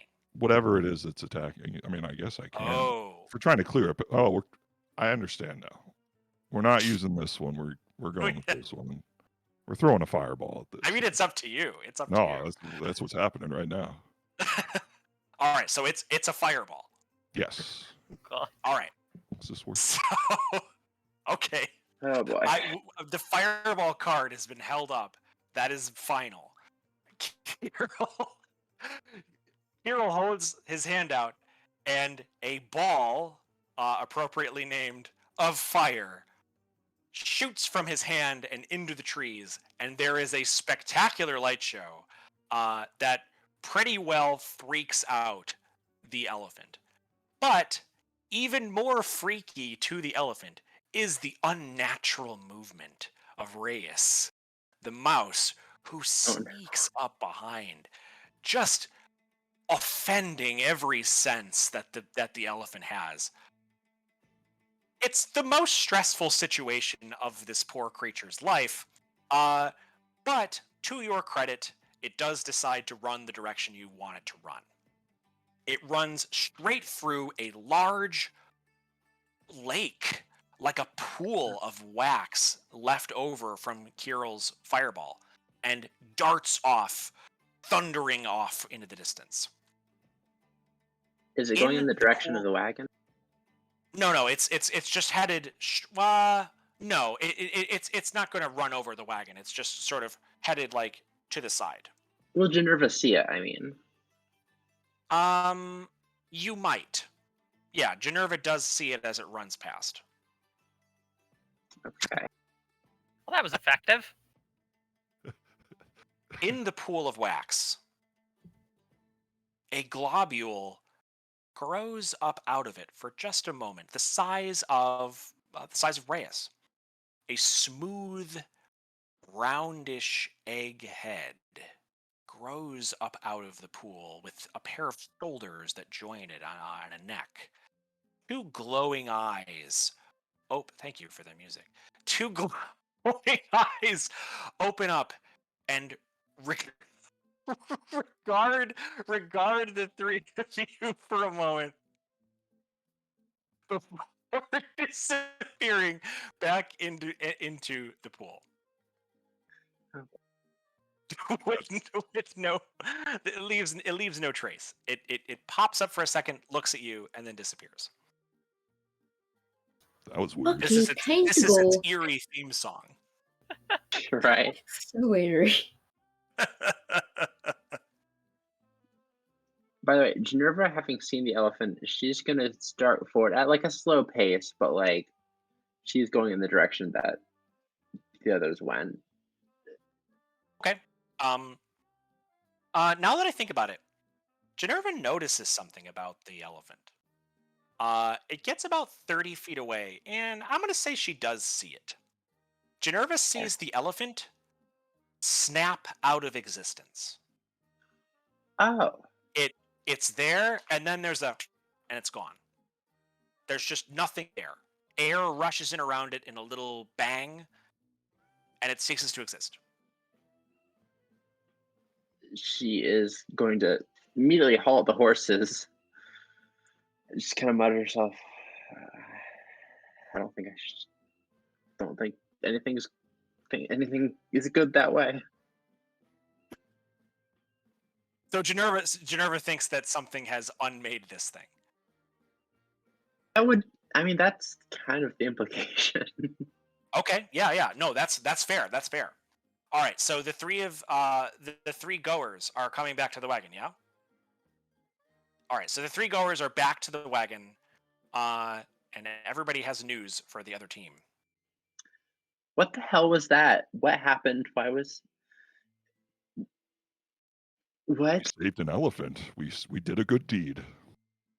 No, I feel good about it too. It just blinked out of the world. It was just, I saw it run past. I saw, oh wow, an elephant. I wasn't expecting to see one of those in these areas. And then all of a sudden it's just gone. It completely vanished into thin air. Vanished. What did it to that? They're fake. It's gone. Are we being followed by any globules? No. No, Really? nothing. Nothing odd happens past that. Be sure it's the same elephant. Is it the same one? It could have been a different one. What do you mean? Maybe. We would have noticed if there was a second one. I mean, I didn't notice the first one. I So I saw one elephant. we saw one. It came from your guys' direction. Was there Okay. something that might have cast a blink out of existence spell on it? No, I don't think any of us know that particular spell. You hear I mean, under the small mouse's breath. Am I a fucking magic mouse? I don't got so think scared we of should you it know left that. this Reyes thinks that he did this. Yes. Oh, very like, interesting. So, Generva thinks that there's some like specter out there that's like making things stop existing, whereas Reyes just assumes he must be a god. Right. It got so scared of just him like- that it just Yeah. went to another plane. As far Naturally. away as possible. Went to the astral plane. All of I'm these learning a things lot take about time. your characters. Thank you. Maybe it wasn't an elephant at all. Maybe it was some deeply confused wizard. I mean, you talked to it, I guess. I mean, if that's the impression you got. For various degrees of talked. So it disappeared not far away. It was maybe 90 feet off. Back that Well, way. I do know that if we wait perhaps just about a minute, maybe it'll come back. Maybe. Why would that Let's- happen? Well, when I do that to things, if it's not, from a different place, then it usually You're pops capable back of doing in. that to things? Yeah. Do you want me to show you? No. No. Look, I can only do it once a day, so I suppose No. that's okay. I'll I'll show believe you later. I'll show you later. So yeah, that's a good point. If it's banishment, then after a minute it'll be back. That said, it took you more than a minute to get back, so it probably would have already happened. Yeah, I certainly didn't see it come back. I think it's been a minute. It's good logic though. I wasn't following it first, but that's sound. But this doesn't seem to be banishment. Can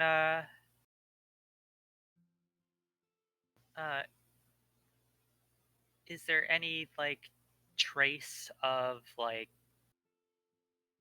something weird magic or a trap I or don't know. something around where it disappeared? That would imply that you're going over to where it disappeared. Is that the case? I mean, That you is a could look leading from over question. here, but like you couldn't. You could just barely make out the fact that it disappeared because it's like it was fuck off enormous. But Yeah. you're not really close to where it disappeared. Do you want to go over there? Is it I mean, Nerf was not exactly sure where. Like, it just kind of like it's just a random like pop out of existence as it was running. Yeah. If you go near it, I don't think you'd find the exact spot, but yeah, she's gonna walk over there. Okay. Generva walks over to where the elephant disappeared, and sitting in the center of the spot where 4 footprints are stamped into the earth is a tiny wooden figurine. An elephant figurine. Oh wait, hold on. Perfect.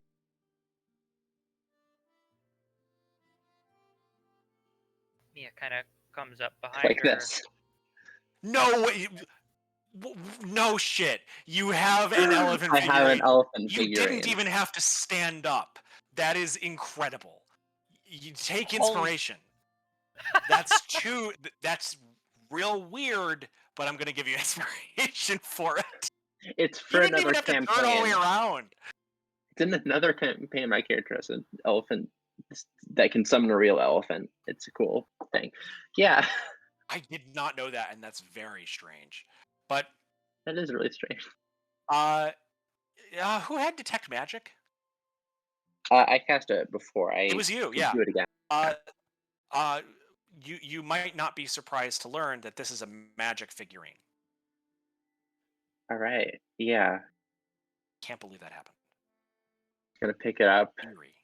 Does it look like this, or is its trunk more like Yeah. downward? No, Okay. that's pretty much exactly like I imagined it. Yeah, I imagined it unpainted, but that's totally arbitrary. That's pretty much what it looks like. Yeah. All right. So now Generva has a figurine. Was the elephant turned That's into odd. that? Did Reyes turn the elephant into that? I don't think it was Reyes. I could be wrong, but generally, I don't think I've ever heard of something being so scared it turns into a tiny figurine of itself. Mia looks That's not a suspiciously back at the phobia wagon. I'm aware of.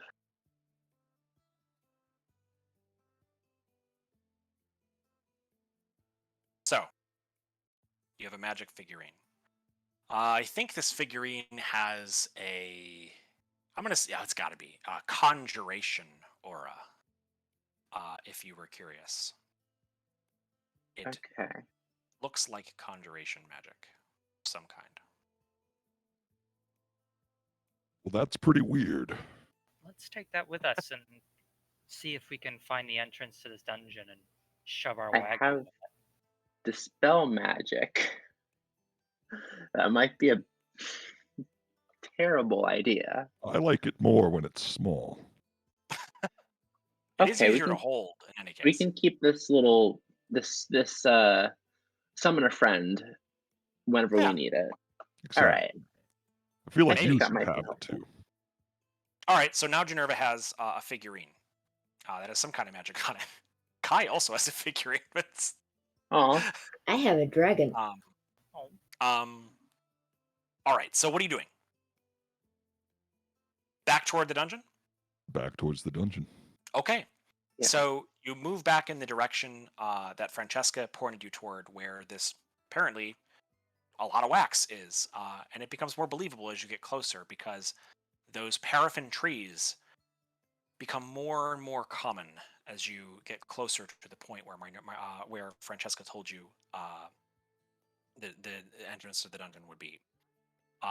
You're now pretty much surrounded by this wax, and the wheels are trudging through, and you're quite grateful for the new spikes on your wheels because otherwise you would not be able to bring it any farther. You head a little closer until you're standing maybe 100 feet away from where Francesca said the dungeon would be.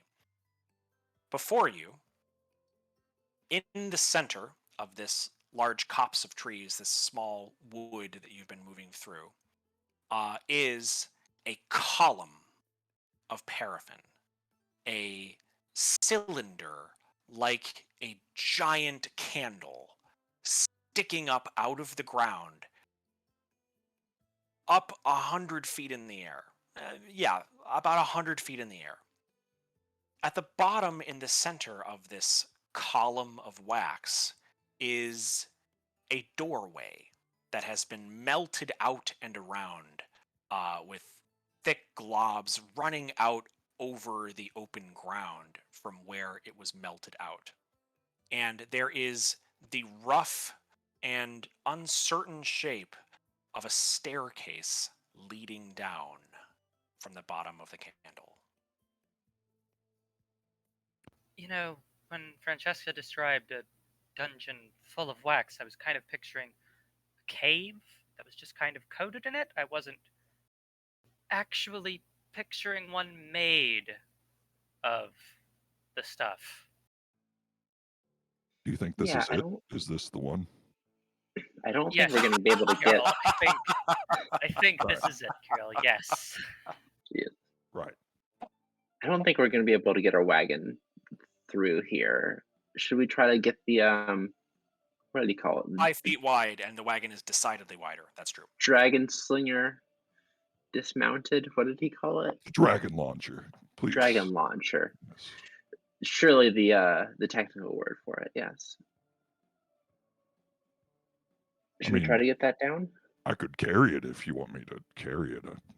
I'd be pretty sad if we came all this way here and we didn't use it. So, I mean, yeah. either way, we'll be able to use it to if we leave it here, then as soon as we've got the Candle of Invocation, we could just get out of there and fire this thing. And unless I am misunderstanding the situation right now, it will totally destroy this dungeon entrance. Be pretty cool. Yeah, that will be the most closed ass dungeon entrance ever closed. While you're having this discussion, you are joined by company. There are more of these moving globules in the trees around you. You count 5 of them before you stop counting them, because there are more arriving. They shift and move about, almost like a single force moving around you. What do you do? Well, Ginevra's never seen one of these. She was not at the elephant Right, circle, that's so true. she's gonna kind of freak out. Like, oh, okay, there's wax everywhere. Don't worry about it. I mean, do, but don't. Don't worry about. It's a little worrying. It is, All right. absolutely. Are they? You guys saw one of those? Oh, yeah, I blew it up. Well, okay. There's a lot. There might be And too many to blow up here. Yeah, it is a lot. I blew up the one, and that was probably a waste, actually, but it kind of looked at us afterwards. It didn't really It, seem very phased by it, actually. sorry, it looked at you. Yeah. Yes. Okay. That is a weird thing to say in Ginevra's defense. I say we go in. Are they okay? Are these gonna follow us? Do they try to harm you at all? We tried to harm it. It didn't do anything to us Yet. Okay. yet. Do these things seem very Right. much focused on like us specifically? Oh yeah.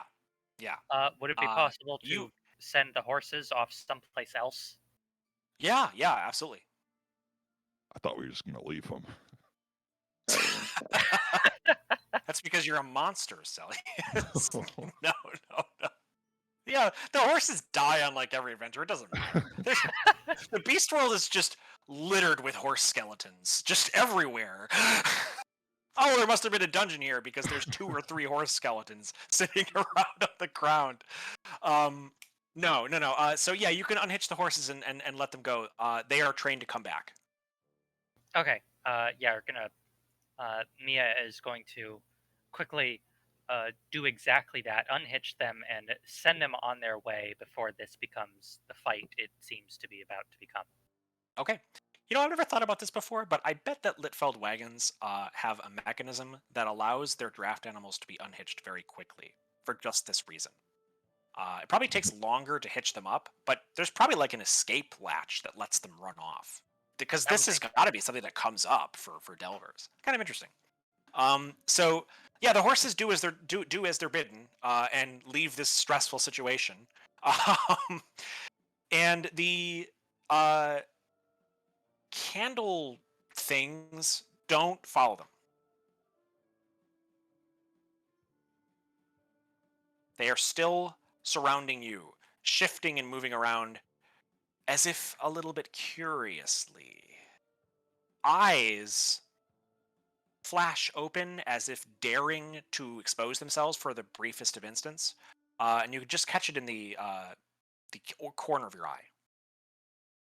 Out of Watching. curiosity, one of Mia's favorite enemies, she's a ranger, is elementals. Are these elementals? Yeah, they are. Now that they're so close and kind of surrounding us, can she discern anything about them? Why don't you roll me a knowledge check? Oh god, is this just like straight int? Nature, I Nature. believe, is the relevant knowledge for stuff about elementals. Anybody else who wants to can also roll this. That is a spicy 6. Spicy 6. They look like elementals. I got an Probably 11 if that helps. 11's pretty good. I also got Pretty good. 11. 11. Probably not water elementals. Probably not air elementals, but ambiguous between the other two options. These are elementals. You're not sure what they're doing here, or what these ones in particular are about, but this is either one great big elemental or a lot of little ones. They don't seem to be hostile toward you yet.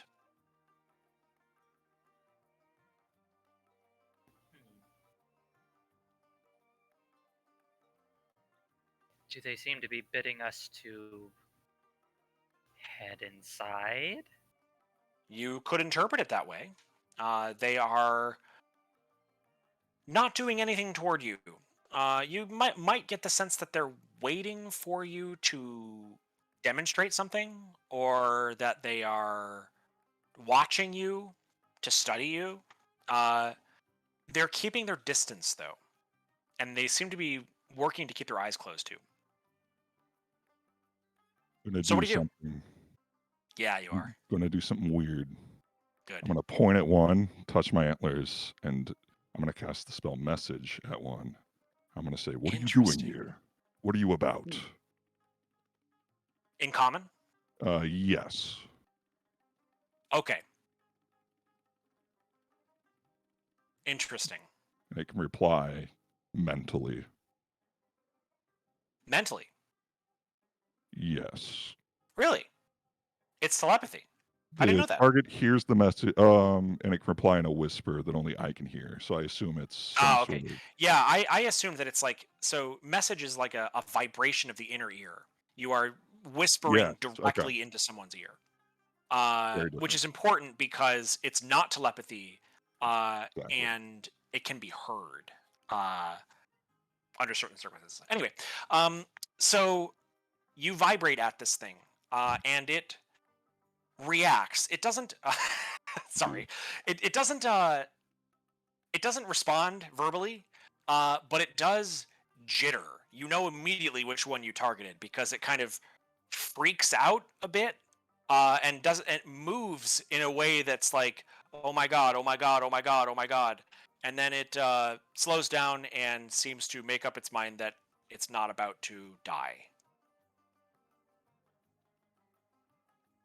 And it slows down and it slowly sort of rejoins the mass, the undulating collective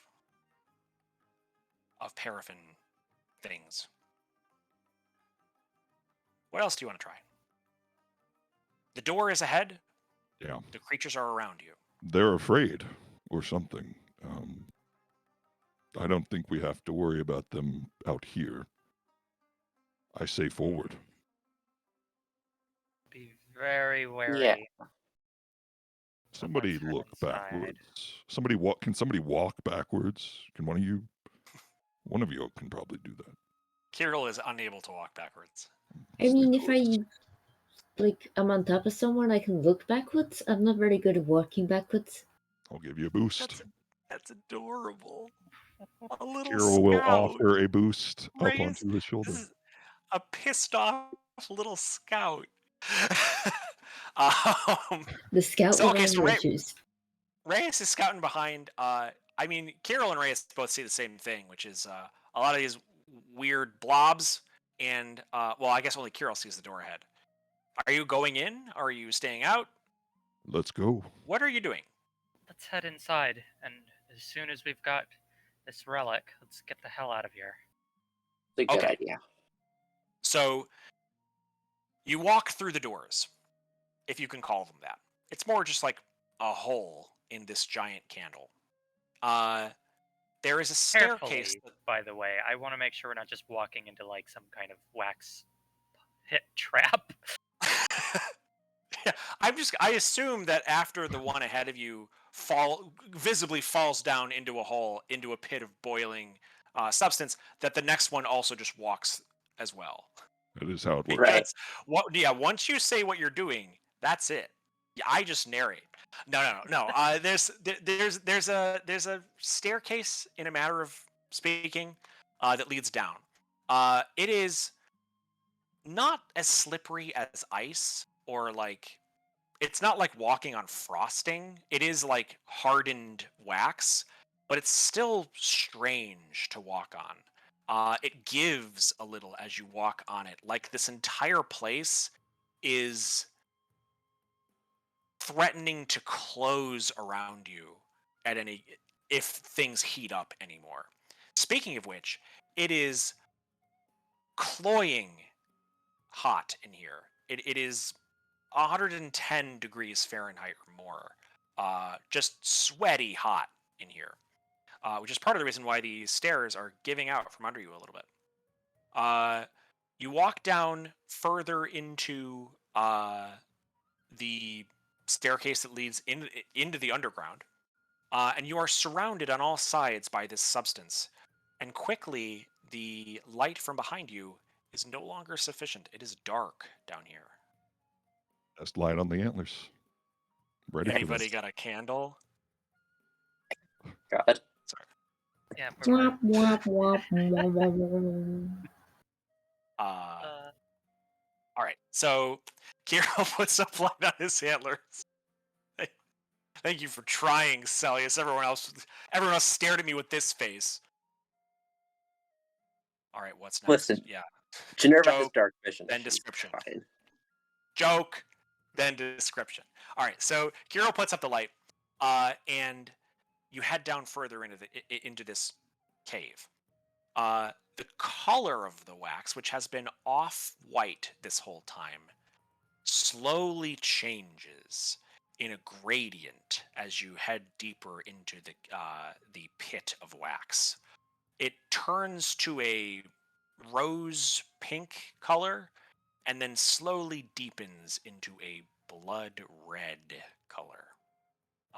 At the bottom of the staircase, you empty out into a large cavern. There is a cavern carved out of this wax. The ceiling is a series of stalactites made from its dripping mass. And you stand before a flowing river of melted wax. It is 15 feet wide, and it flows steadily from a mouth about 30 feet that way to a mouth about 30 feet that way. On the other side, you can see that the cavern continues forward, but there is no other visible exit. What do you do? By the way, damn hot down here. Yeah. So we have to cross the river to get there. You don't happen to have. I appreciate this. You don't happen to have any spells that do the opposite of blowing things up with fire, do you? I like the way you said that. I can make something cold for a very brief second. For a price. Just really small. Functionally useless. Are you talking about prestidigitation? Frostbite. Oh, okay. I can make fire. No, that's fire. No, not that either. What's he even looking at? Girl is a sorcerer. He It's just my has it written on phone his now. hand so he doesn't forget. Sorcery cards. Yeah, so you have a river of wax. What do you do? It's 15 feet wide. 15 feet wide, yeah. I do have an idea for this. It's the classic cross the thing puzzle. Well, this I have guess the thing is burning hot. Every good idea DM for this. loves a good cross the thing puzzle. It's like a Yeah. trap that your party will just walk into very often. First one that's wax. I've never seen this before. Mia Yeah. has 50 feet of silk rope, and she looks at the others, and the others have seen her do this before because she likes to use this trick in the middle of dungeons rather Cool. frequently. Yeah, that's good. She has the spell Rope Trick.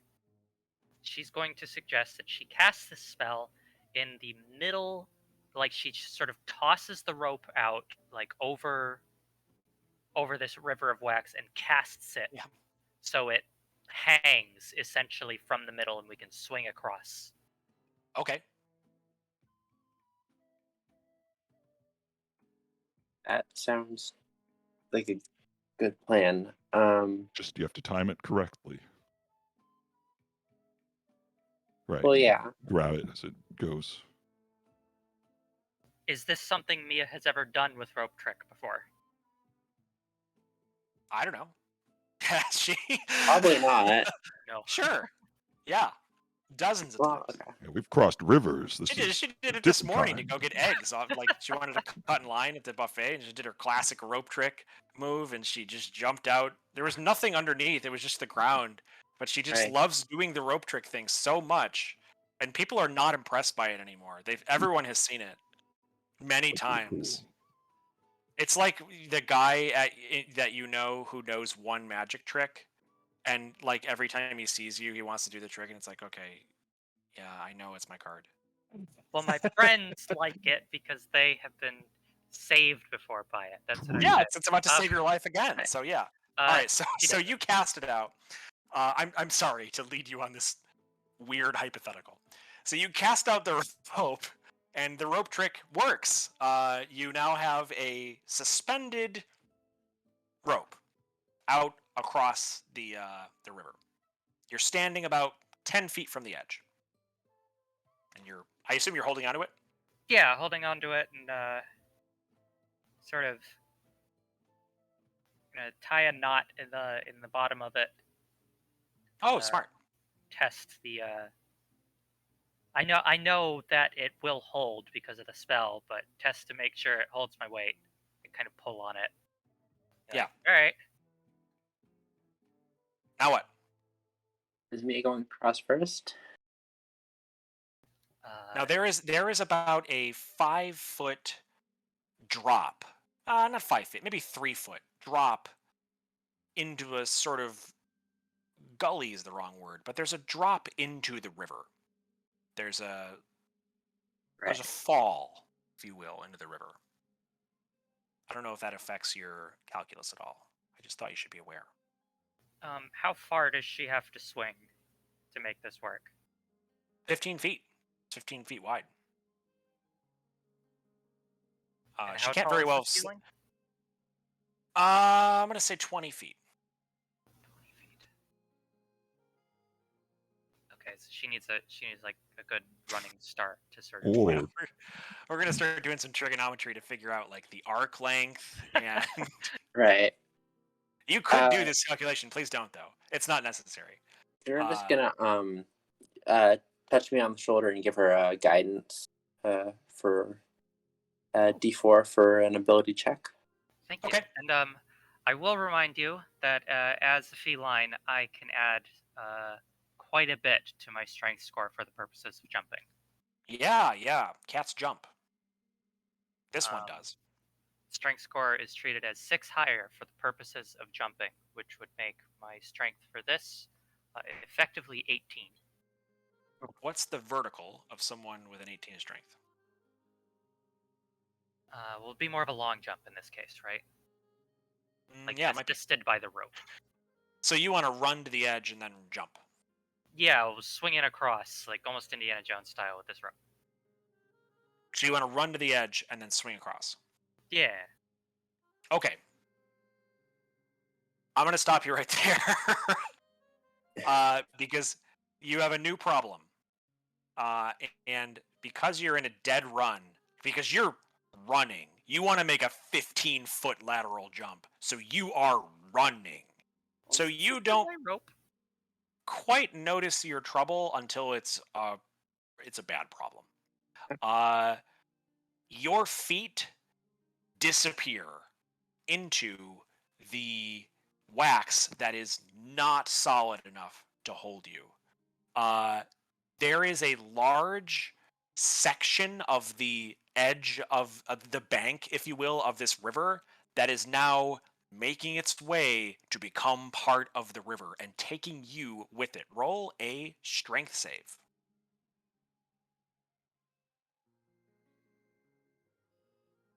So Mia runs out with the rope and then just her feet disappear. 22 actually. 22 is a hot save. So 18 on the dice. It is pulling at you like quicksand, but you have a really good hold on the rope. What's the weight limit on the rope? There's none listed, I don't think. Yeah, there's none listed when it comes to rope trick We're at all. So it's way whatever, out in the weeds here. It's whatever the bearing weight of just it's probably just like it's length assumed of to be rope tied is. to something. Yeah, it's fine. silk rope, so it's pretty good, hopefully. Yeah, they don't list the test of rope, I don't think. D&D doesn't care about those things like I do. So, in any case, Mia is, for all intents and purposes, stuck in quicksand. And she is trying to pull herself out by the rope, but the problem is, if Mia pulls herself out by the rope, she hasn't actually solved her problem, but perhaps made it worse. Because if she gets her feet out, she will swing out very slowly over the edge and be dangling in the middle of the river. Right now, she is anchored by the feet. What do you do? I could use an assist, friend. Yeah, Ginevra's gonna grab onto her hand and try to pull her. All right. Out so you want to let go of the rope and then pull back by Ginevra. Okay, so standing close enough to grab Mia's arms, Ginevra can feel that she is still standing on a solid object, but it might not remain a solid object if she pulls Mia's body weight and the amount of her legs that are down in this wax. She might be in the same situation. Okay.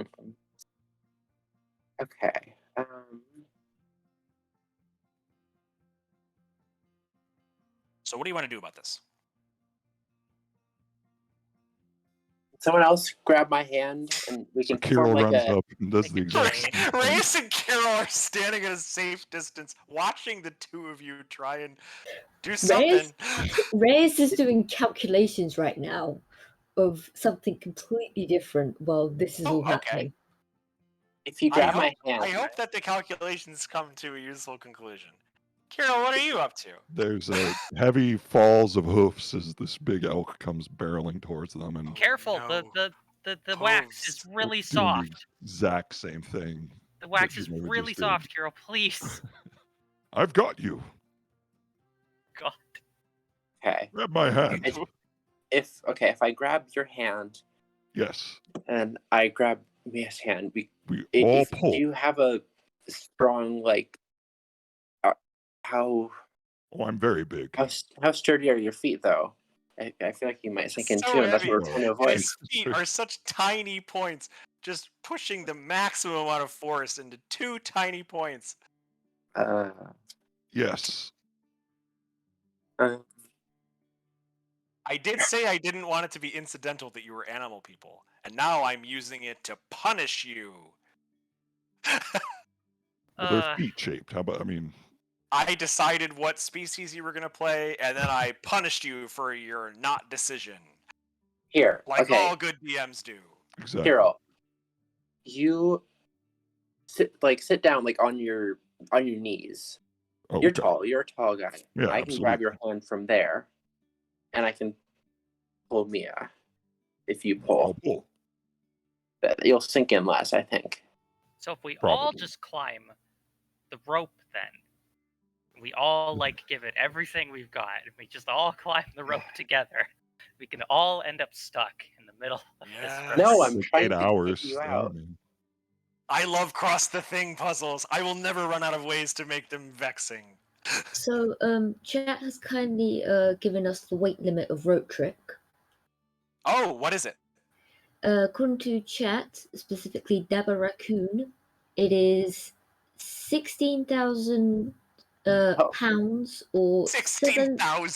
7,265 kilograms. Answer. Perfect. Just For the enough. Canadians in the crowd. Just enough. Yeah. And me. How big is Carol again? He's 7.5 feet tall. So Without the 15,000 horns. pounds. Yeah. All right. I think we're Just coming in enough just for the shy. rest. Just shy. So Just- why even list one? What? Anyway, the rope would snap. So what are you doing? Right. I'm pulling. So we'll Yeah. all pull. Yeah. We All right. just So gotta you're get gonna pull of out. this. Yep. Give me strength checks. I need Okay. each of you to give me your own strength check because this is a chain that could break at any point. So all of you need to do well here. That was cocked. The worst that could happen. It's just hot wax. 17. 17's great. Is this Big just a straight strength check or athletics? Oh, why not athletics? Yeah. This is it's like climbing a rope, except it's your friend. Oh, then, Climbing is Well, if it's athletics, then then it's 19. Oh, yeah. 2 19s. Nice. And Great. 21 for Kirill. Wow. Wow. Okay. Golden All right. 19. Be strong. Yeah. And you're out. So you have solved the problem you created for yourself. And you still and even better, you still have the rope. Perfect. What It was a now? good plan. I'm That pretty is sure it was a good plan. I'm not making any value judgments. I'm the DM, but it was a good plan. Okay, we have to get across this thing. Yeah. The rope is still here. It's like Reyes, what water. have you been up to back there? So you currently see Reyes, who has squatted down and is in this hardened wax, writing and drawing like some diagrams. And if you were to look at it, it shows many failed attempts at trying to figure out the angle at which they would need to be thrown to then be able to get across the 15-foot gap. Oh, no. Perfect. I mean, it's not impossible. It's There's not- lots of there's- ways that could happen. Want me Yeah, to and throw it's you? just I about can getting do the it. correct angle and the right force and everything. So you see many a failed attempt at trying to figure out what this angle and force pressure and everything would be.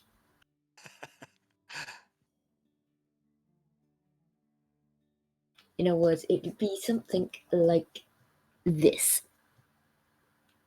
Oh, you're actually doing it. Oh my god. Yeah, I was legit trying to 60 calculate it. degrees.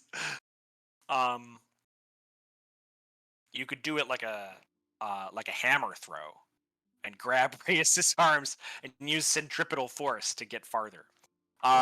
We can do that. That's not a terrible idea. Like having someone on the other side would help. If you didn't throw them far enough, though, you would be throwing your friend into a river of boiling wax. It's not boiling. It's just hot enough to be a flowing river, but I love that I'm it's reading not. chat It's right not now. cool. It's not Yeah. cool. No, I have chat open on side and someone's just gone Throw the mouse. throw them out of the mouse. Oh, I the don't mouse? know if we should throw the mouse. Throw the mouse? We'll throw the mouse. Like, Chat Joey says Mouse throw the makes mouse. that. Do this. We're Chat we're says not throw that the mouse. kind of stream, but chat says throw the mouse.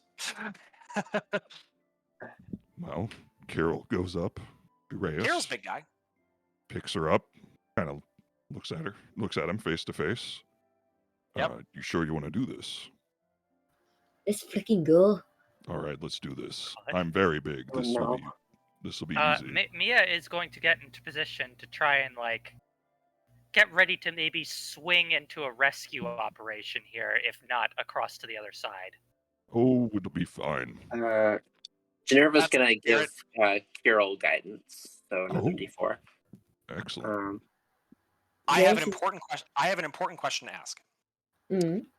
In your careers together, you've probably been delving for a little while together, right?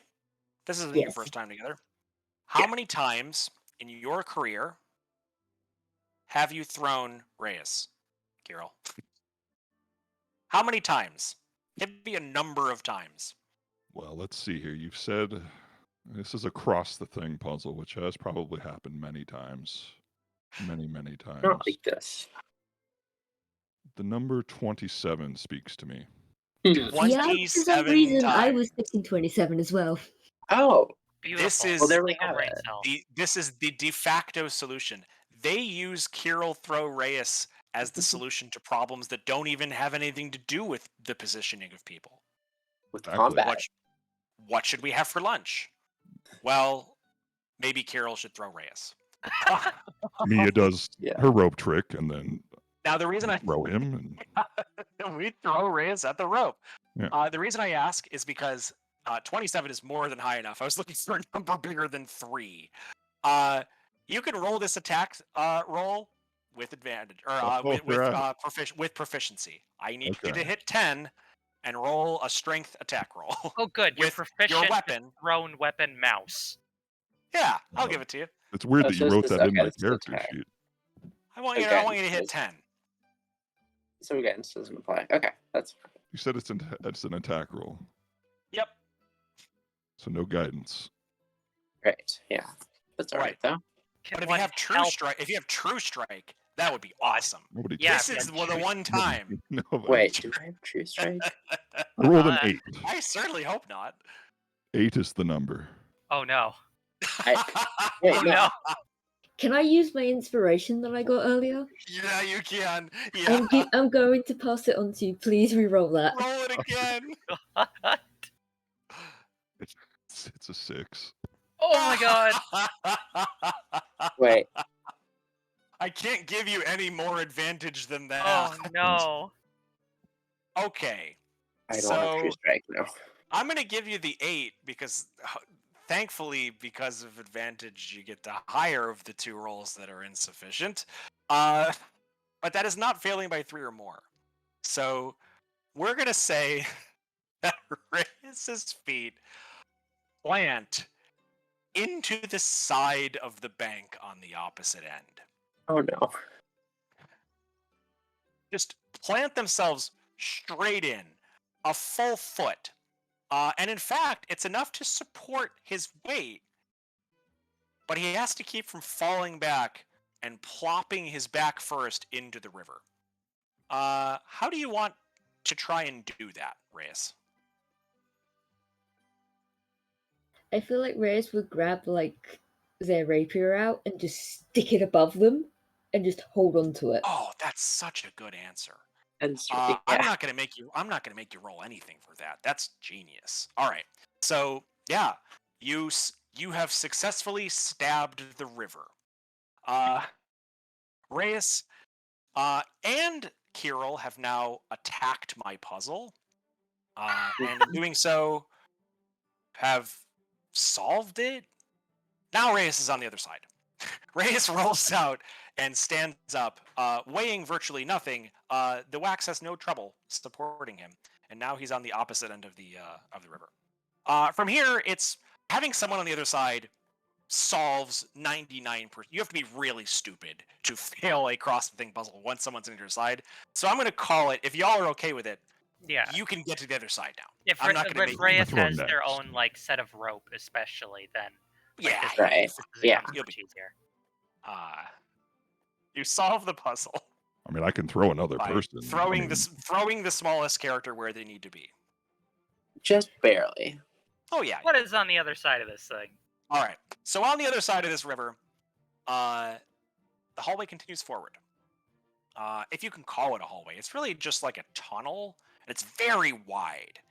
20 feet wide, 20 feet high, vaguely dome-shaped tunnel through the paraffin wax, which is now, I will remind you, a deep blood red that does not reflect much light. This is a pretty shady cave, even with Kirill's luminescent antlers. You continue forward, your feet plodding through the soft-ish ground, heading toward something deeper into the dungeon, I guess. You walk for about half a minute before you reach a wall. There is a wall, and behind the wall are moving lights. So this is a smooth surface in the wax at the end of this hallway tunnel. Perfectly smooth. And you see what look like, they might be fireflies, or like that sort of image, moving on the inside of the wall. What do you do? I think it's clear we should stab the wall. Stab the wall, absolutely. Attack I it. draw out Yes. my rapier, and then I also pull out the crowbar that I have, Right? and I just look, and I'm just like, so which one am I starting with? Rapier. At this point, I just have to add, like, I ask at the end of every description, so how do you want to attack the dungeon? Now that I'm finished describing what you see, Right. which of your tools would you like to use to try and hurt the wall or the ground or generally your surroundings? What do you want to do?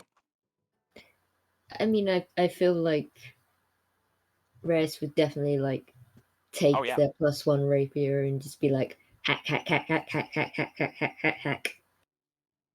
So it's not the best tool for the job because it's a piercing weapon. So it's kind of like poking holes in it, but you do learn something important by doing it, which is the wax is only about half-inch thick. It's about that thick. So you Reyes, pierce toss me straight that through it. crowbar. Yeah, after I've got a good few holes in to get the crowbar in, I then put the rapier away and pull out the crowbar and just stick it in and twist and break off chunks. We could burn it too. Melt it. You stab the crowbar into the wall and sort of scrape it down. It's soft enough from the sweltering heat inside here that it breaks away in a sort of spongy, messy way and leaves thick globs wherever you stab through. It's like trying to explore the inside of someone's ear. You, yeah, isn't that great? So, without too much trouble, you have made a new door in the dungeon. On the other side, what's that? I was gonna ask, what were the lights? Yeah, so on the other side, there are shapes in the wax. Round lights that make up the tiny dotted eyes of these shapes that have popped out and moved around outside and are now inside here. They're bolder now, though. They're not hiding from you. They're not only appearing in the edges of your vision. Now that you're this deep in, they are all standing like wax busts. These paraffin children, 1,000 of them, from the chest up, staring at you, their bald heads featureless save for the two white dots. And you see a sea of these dots regarding you. I don't like this one bit. I Oh, I hate this. Point of order. I think I'm visualizing Generva, Mia, and Carol like on their hands and knees looking through this mouse-sized door that Reyes has made to look. Because Reyes made it exactly the right size for him. Yeah. right. I'm not going to stand here all day making Yeah. a Carol size hole in anything. Exactly. Not at all. So yeah, you peek through and you see paraffin children 100 paraffin children watching you, and not just from the floor, sticking out of the walls and the ceiling, like a pattern of globules, smooth and curious. Oh, I hate this. These But things that that ain't terrifying. I don't know what is. They're not scared of you anymore, but they are also not moving anymore now that they know that you can see them. They are and they a little bit less bold now that you are watching each other. and they're just completely silent, right? Oh yeah, they don't make a single sound. Gotcha. Does this appear to be like sort of the bottom of this dungeon? Is there anything else in here besides all of these creatures? There is a circle of wax, and there are paraffin children sticking up out of this circle of wax. But there is a circle of wax that has a vague light coming up through it. It looks to be thin, like the wall you've just come through, but in the floor.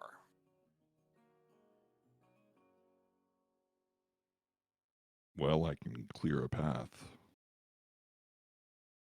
if you'd like.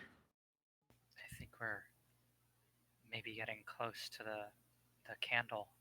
Yeah, I don't want to look at these things anymore. I think we should keep going. Just kind of push them aside. So we just sort of confidently stride among the crowd. Okay. They Right. haven't done anything to us. Are we making the door big enough for everyone to get through yet? Yeah. So- Yeah, Someone in chat, someone in chat said, Kirill makes his own hole, Kool-Aid Man style.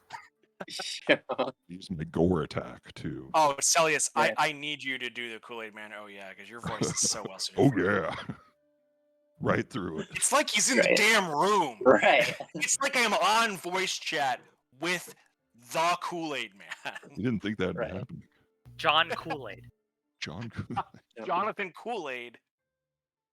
All right, so Busting through. yeah, there's a door. They're not going to impede you if you want to make a door big enough to get through, and you walk through, and they don't get out of your way. Are Now they that you're so in the- bunched now that up you're in the we can't room- go around them? Can't go around. Now that you're in the room, you notice that on a close side of the wall through the door you just came through, there's a pile of stuff. There's a bag. It looks like a traveler's knapsack. And sitting not far away from it is a mahogany box on two hinges, the top of which is open and it's lying on its side. You can see from the light from Kirill's spectacular antlers, there are divots in this box. There are spaces for things to be set inside. They appear to be the shapes of tiny animals. 4 tiny animals.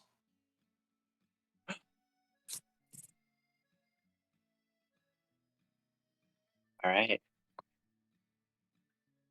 Well, looking at this sea of strange wax children, Yep. Genevra's going to cast Dispel Magic on them. Casting Dispel Magic on them. Yes. Okay. Dispel Magic has no effect. Okay. These are not a spell. Okay then. You would know from having known this spell for a long time. It doesn't work on creatures. Even if it's a magical creature, it doesn't dispel magical creatures. We could get into the nuances of what is a creature, what is a spell, but it's not necessary. It doesn't work. This one, okay, the thing does. All right, fair enough. Well, there's a box of animals. Is one of the animal things an elephant? Yep. And they're all missing. All 4 of them are missing. They're all gone now. Can we get to the box, or is it like crowded by these? Nope. Wax You can't guys. go. You can't go pretty much any farther than you've already stepped in, because there are. I want you to imagine like a patterned, like bumpy pattern, about 2 feet up off the ground, and it's made up of the busts of these paraffin children, featureless, bald, wax children that are watching you with their glowing eyes. They don't move. They don't get out of your way, and you can't get to where you're trying to go without stepping on them. Reyes is definitely like having a staring contest with like two of them at once and failing miserably. Reyes is attempting to intimidate the children. Yep. What's the plan, kids? What are you doing? How far towards that wax circle you mentioned? 60 feet. 60. 2 rounds of movement, or 1 if you don't want to do anything else.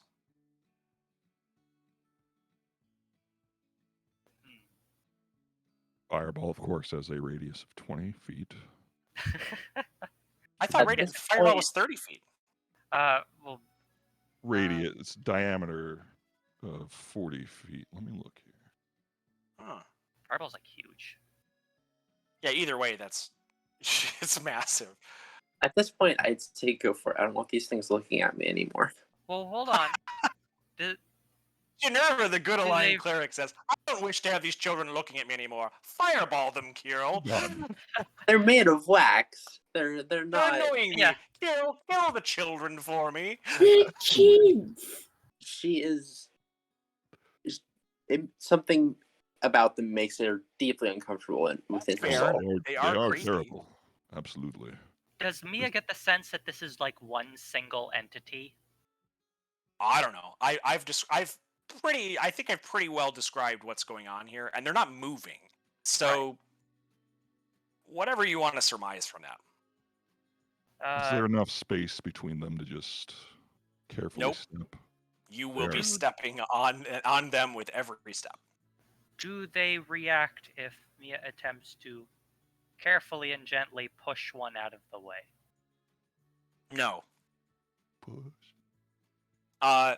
How carefully and gently? How many pounds Uh, of force? Is it as if I am trying to move a very fragile object? I don't want to deform them. Right. You don't want to push the soft head of the child in your attempt to move it to the side. That's better than Minerva, who wants to melt them for the climb looking at her. No, they don't move out of the way. They are too much in each other's way to move out of the way in open space. We pick one up, just grab it, pull. I'll try that. Well, they're kind of like Diglets in that you can't see the bottom half of them, and in fact, they just sort of become the bottom. So you can pull at one. How hard do you want to pull at one? Oh, extremely hard. I'm ripping this God. thing out of here. Yeah, I thought so. So Kirill, What is? Kirill sinks his hands. Kirill just rams his hands around either side of one of these featureless bald children and pulls. And he By the neck. stretches. By the neck. Oh, by the neck. Oh, By the neck. Oh my god! I didn't even assume that. But Oh now my that you God, so weird. clarify, Kirill pulls the child's head off its body as the neck stretches unnaturally like so much mozzarella cheese. Oh no. And then the membrane breaks, and Kirill is now holding the orb-like, egg-like head of a paraffin child, who blinks unevenly at him, seemingly unfazed, thankfully, by this honest attempt at murder that Kirill has just perpetrated. Kirill, what are you doing? Anybody want this? What do we do? No! Put it back! All right, Carol will gently place it back down where Carol. it was once ahead. Kind of sets it back 80% accurately back 75. down and kind of He doesn't try very hard. smooshes some parts of the torso back up to form what might be a neck if you squinted and were a little drunk. The head is only a little bit lopsided, and one of the eyes is only a little bit running down the head. Good as new. You wouldn't even know it from the other ones. It doesn't seem phased, at least. The eyes don't go out or anything. They don't turn red. They just look at him curiously. But another one that's close to him does do something. Kirill feels a tug at his cloak. The edge, the corner of his cloak, has brushed against the body of another one of the children who has enveloped it into their own form, as if tugging on the end of it. It's stuck. Nobody touches my cloak. Very important to me. Oh no. Not taking it off. So I'll turn around and with this hand, of course, one firebolt. Get it off of here. Okay. Very important. Kirill points his outstretched hand at the child's head and initiates the magic of fire and unmakes the child onto the far wall. Spatters of its wax fall onto its brothers and sisters in thick chunks, and the jewel-like eyes fly off in two errant directions, one of them rolling across the floor before disappearing into the pool. But nothing is touching Kirill's cloak anymore. Perfect. Absolutely. You all saw him, right? Try to do that. You all saw. You saw. No, I actually didn't. Kirill! Tried to steal my cloak. No, I don't think it. My cloak. The other children, the other 99 remaining children, disappear into the floor, and the eyes blink out and scatter. Puzzle solved. And you get to keep that elephant, which is pretty good. Pretty cool. Well, after you, I'll lead the back. No, you first. You Okay, first, actually. You definitely go first. I will go first. And Kirill goes first. Kirill walks forward across the wax floor, right up to the edge of the circle, unperturbed further by the pesky children. And he only had to kill one. They learn fast. Ginevra takes this as a good sign. She starts walking across too. Great, yeah. Everybody walks across the now totally empty dance floor to the this. So you're looking at like a circle shaped spot on the floor that's glowing a bit, and you just get the intuition that this is a light shining down from below, and that this part of the floor is thinner. What do you do? Look expectantly towards Reyes. He's done this before.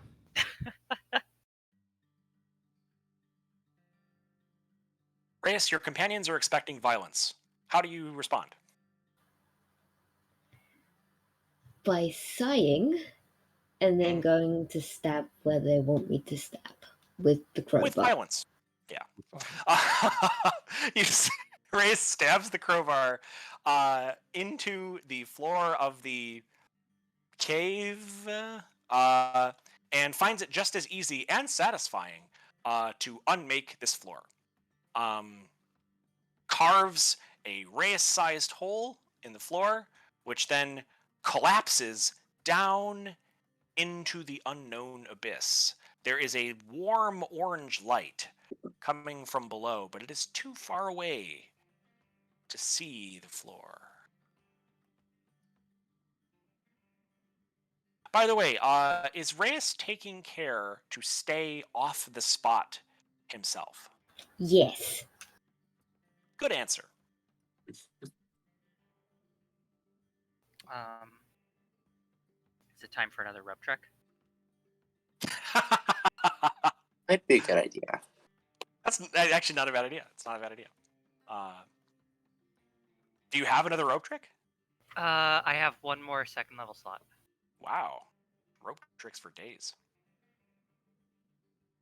So yeah, Mia's just going to do that because I'm pretty sure she knows her party well enough to know that none of us can fly. Can Kirill fly? Not continuously. No, All well, right, one so direction, absolutely. Kirill can fly for a very short time after we throw him down this hole. you climb down the rope? Yeah, Mia does another rope trick. Cool. I'm not gonna make you roll checks for climbing down a rope. Yeah. You climb down the rope, one after the other, and at the bottom of the rope is more drop. It doesn't touch the bottom. Can we see the bottom? You can. It's about 20 feet down. You're right at the lip of where this shaft empties out into the room below. If you were any further down, if the rope were any longer, you'd be in the cavern, but you're still technically in the shaft, right at the bottom of it. You're out of rope. Well, does anyone have any other rope we can tie at the bottom of this? Absolutely. I've got my adventurers pack right here. All right. And So Carol's going to try to, with one hand, retrieve the rope from his bag, and while keeping himself aloft, tie the rope such that it will support his weight. I wasn't going to do that. I was going to let somebody. I was going to give the rope away. Somebody else can do Fair that. enough. Okay. This shaft is how wide is it? 5 feet. 5 feet. 7 feet or so. Yeah. All right. If Mia's the one down there, can she brace against the walls of it to? Yes, she can. Try and get a little more leverage so while she ties off this second. She can't brace back to feet, with her back and also her feet. But she can rest her feet against the edge so that she's steady. Okay. Also, if you want to use someone else's hand, you can do a very, very weird dexterity check where someone's left hand and someone else's right hand try to perform one task in the ultimate feat of teamwork. It kind of feels like that's what needs to happen now. And the stakes have never been higher. If you fail at this, you could take 2d6 bludgeoning damage. Oh man. 2d6.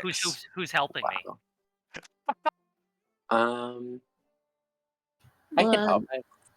To be honest, I was thinking, wouldn't it be easy to just have someone hold on to Reyes, and then Reyes has both hands to tie?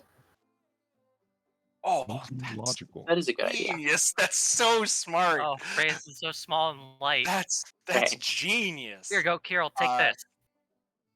Take this. Kirill, take this, and hands him Reyes. Take the baby, Kirill. I'll take it. Well, hold the angry baby I'm so very that good at he that. can tie the rope. It's my specialty. And Kirill holds the angry baby. Absolutely. And Reyes, would you roll me a dexterity sleight of hand check? That's genius. That's such smart problem solving. Love that.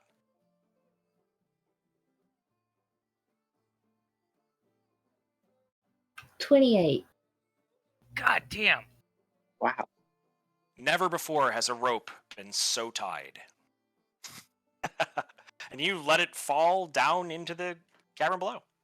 And you climb down the rest of the way. At the bottom of the rope, there sits a creature. If it were standing, it looks like it would be about 9 feet tall, but it's not. It's sitting cross-legged, and it's looking at something. This creature is made of stone? You can't tell because whatever it's made of is in a continuous state of flaming fire. It is a creature that appears to be made of fire, and the wax cavern that surrounds it appears to be tenuous in its continued existence.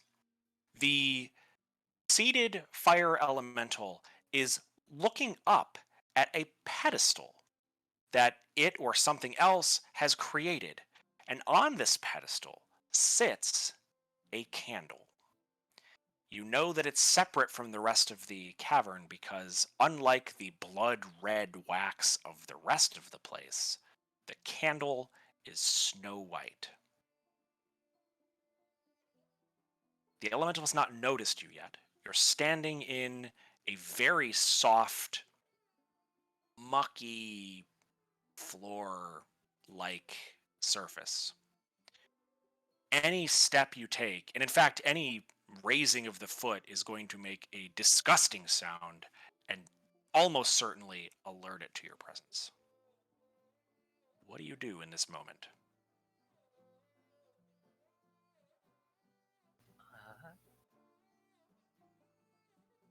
Uh-oh. Mia's going to whisper to Kirill, I don't think fire is going to help here. Are you sure? Well, you don't know that. It might. You don't know. How far up is the It's one of those smoke the pedestal? whole carton situations. How far away Yeah. is it? Okay, Oh, so the whole yeah. room, for theater of the mind purposes, I'm going to call the room a 60-foot circle. And this thing is a large size category and standing about 20 feet away from you. The pedestal sits on the far wall. So you're less than a move away from it, and the candle is less than a move away from the elemental.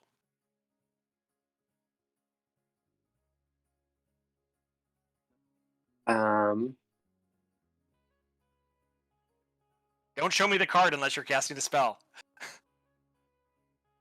If there's no other ideas. What is Kirill casting? You are at an important moment. See, Banishment. okay. I have banishment too. I was just thinking that. You got this. Double banishment. It's all yours. Double banish. Banishment is good. Yeah. Banishment is good. We'll load up 2 of them. Yeah, okay. Genevra's going to cast banishment on this thing. Awesome. I believe it makes a charisma save, correct? Yes. Charisma saving throw. Believe it or not, I didn't write the elemental's charisma save in my notebook. I'll be right back. I have to look Okay. and see what it is. While we wait on that, I would just like to say chat is being absolutely hilarious in what they've been writing tonight. I've had chat open all night, and it's I really have. some of the stuff has just been absolutely amazing what people have written. And we've also had 3 raids from other channels come in. I saw that. So thank you to everybody that's raided and joined in to come watch this absolute madness. Really. Okay, I'm back. Celius, I cannot believe the kind of psychopath you are playing. He's very calm. To be fair, okay, there's a lot of like loaded language going on with it, calling them children. They're made of wax. Yes, absolutely. There's no reason to feel guilty about anything. That's a -2. What's my save DC? 14. 8. Very good. Fail. All right. Okay. So the fire elemental winks out of existence. The light goes out. If it's from somewhere else, it's gone forever if you hold concentration. If it's not, then you have 1 minute. What do you do? Oh, go, go, go, go, go, go, go, go, go, go, go, go, go, go, go, go. The whole team. So this is a pillar that this candle is on top of? Yes, it's sitting on a pillar about 5 or 6 feet high. Okay, so it's not like super high. This isn't like No, flying you can thing. reach it. You can reach it. Yeah. Carol can just go like that. Yeah, that's like an ankle height for Kirill. Kirill grabs the candle. Now Go, what? go, go. Get out of here. Get back to the flamethrower. All right. Oh, All right. yes. So you climb the rope. Like you have never climbed a rope before. And in fact, I want an athletics check for this. You're not rolling to succeed at climbing. You're rolling to see how fast it happens. If you can beat 11, you can do it at double speed, I'll say. May I possibly interest you in allowing me to use acrobatics? Yes, absolutely. Totally, you can substitute acrobatics. Dex, acrobatics, or strength athletics are both fine. You want to beat 11 either way. Well, that's a dirty 20 for me. Dirty 20 is A-okay.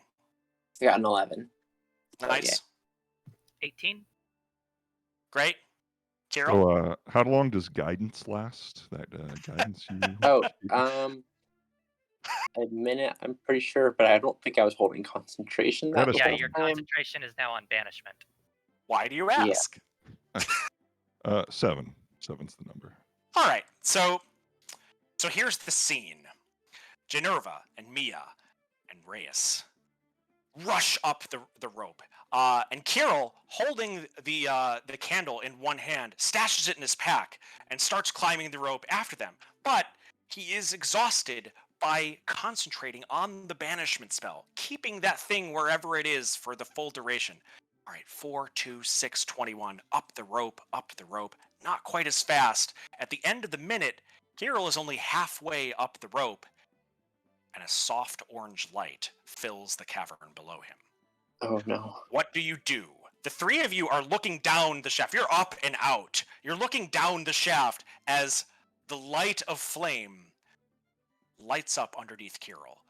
Time to start What do you do? yoinking this rope up with Kirill still attached. Real quick, roll initiative.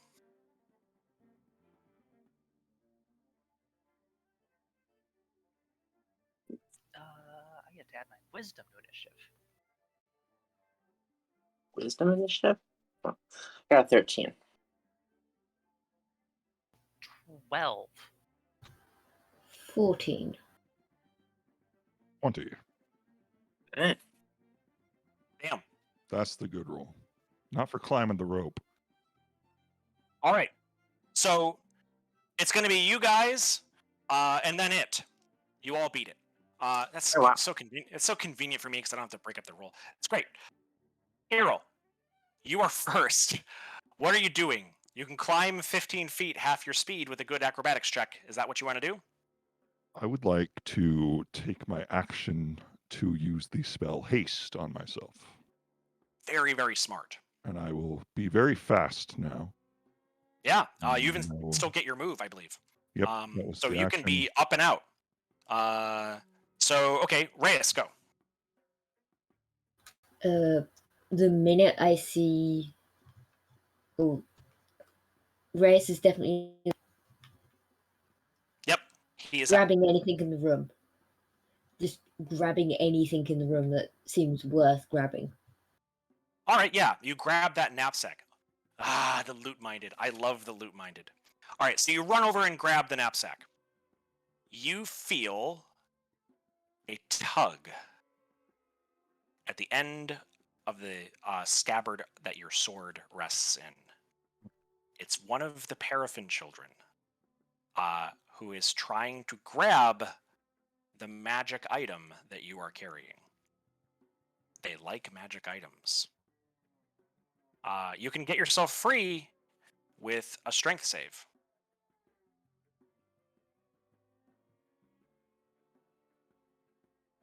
You should roll the strength save. I'm giving it to you for free. It's reflexive. If you fail, then we can do some problem solving. Kirill's Yeah, title. But it's great yeah, fun for when now, you just have a roll the same. negative one. No good. That's a Kill 7. the children. 7. You are not free. Generva, it's your turn. Reyes looks decidedly stuck. Minerva's gonna cast Sacred Flame at the little child. That's what we're doing now. All right. Yes. You blast a child against the wall. It is gone. Do you want to move You're out free. too? Oh yeah, no, yes. All right. Minerva's running as fast as she can with her rack. Mia, you're up. Mia is going to By the way, Charlotte, I'm going to need a strength save from you in a second. If you want to get that ready. But Mia's turn. That was good. Mia is going to she's going to book it for the entrance for sure. I'll actually no, I don't have anything to like collapse the shaft at all. So yeah, she's gonna head for the entrance we tore open earlier. Yeah, all right. So you book it for the entrance. There is movement from below. And the creature that you have just stolen the curious object from, or stolen it back, doesn't need to use the same means of egress that you do. You see a soft orange light moving underneath your feet as you make your way out of this room. You run. I'm going to go ahead and assume that everybody's running, unless you have something specific to do. You Boots run. of speed to double my speed. Mia and Kirill, who is hasted, will definitely get out. Well, I have the ability to use my bonus action to dash, as well as use my action to dash. Fantastic. I can run 90 feet a turn. Slow Generva. How are you getting Oh, out? Generva. Well, now she's on her next turn. She's gonna dash, unless you said I had to make a strength save, though.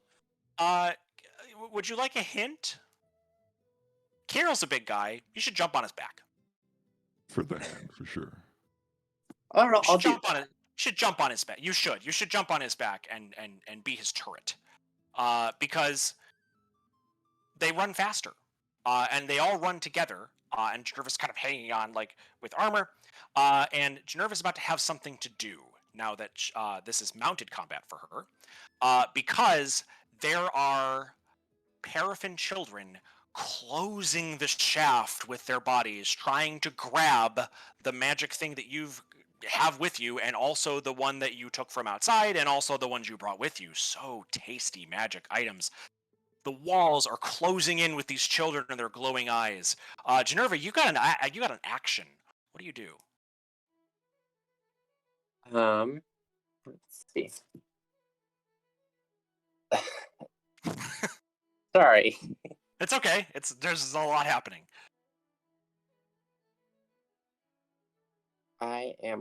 Generva's going to, let's see, she's going to cast Spiritual Weapon.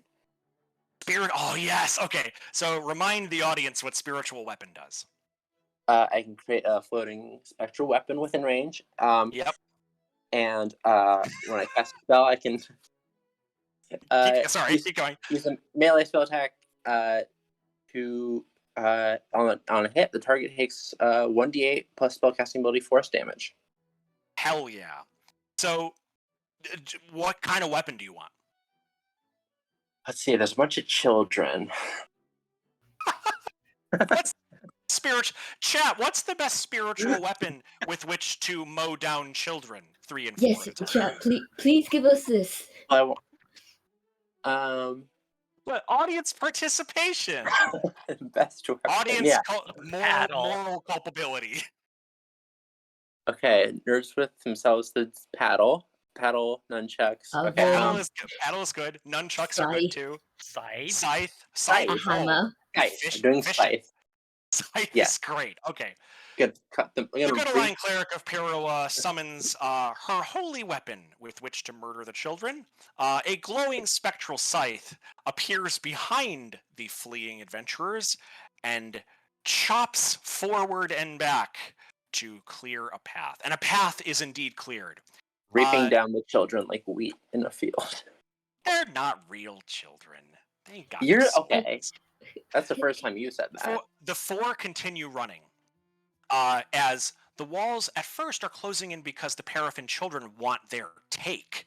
But then, because the entire place is coming down.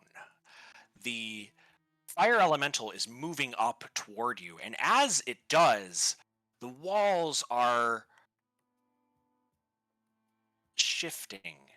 They are deforming, warping around you and under your feet. Still solid enough to run on, but losing its fundamental hallwayness. You make it to the end before that happens fully, though, and you are now faced with this decision. You have a river of wax ahead, and a fire elemental that threatens to melt the entire dungeon behind. It is Kirill's turn. Forgot about the River of Wax. Yeah. Okay. So Kirill is just going to make a running jump for this. And Yeah, as he does, I'm I going to love it. use... Let me read the wording on this real quick. It's my love language. Let me read the wording on this real quick.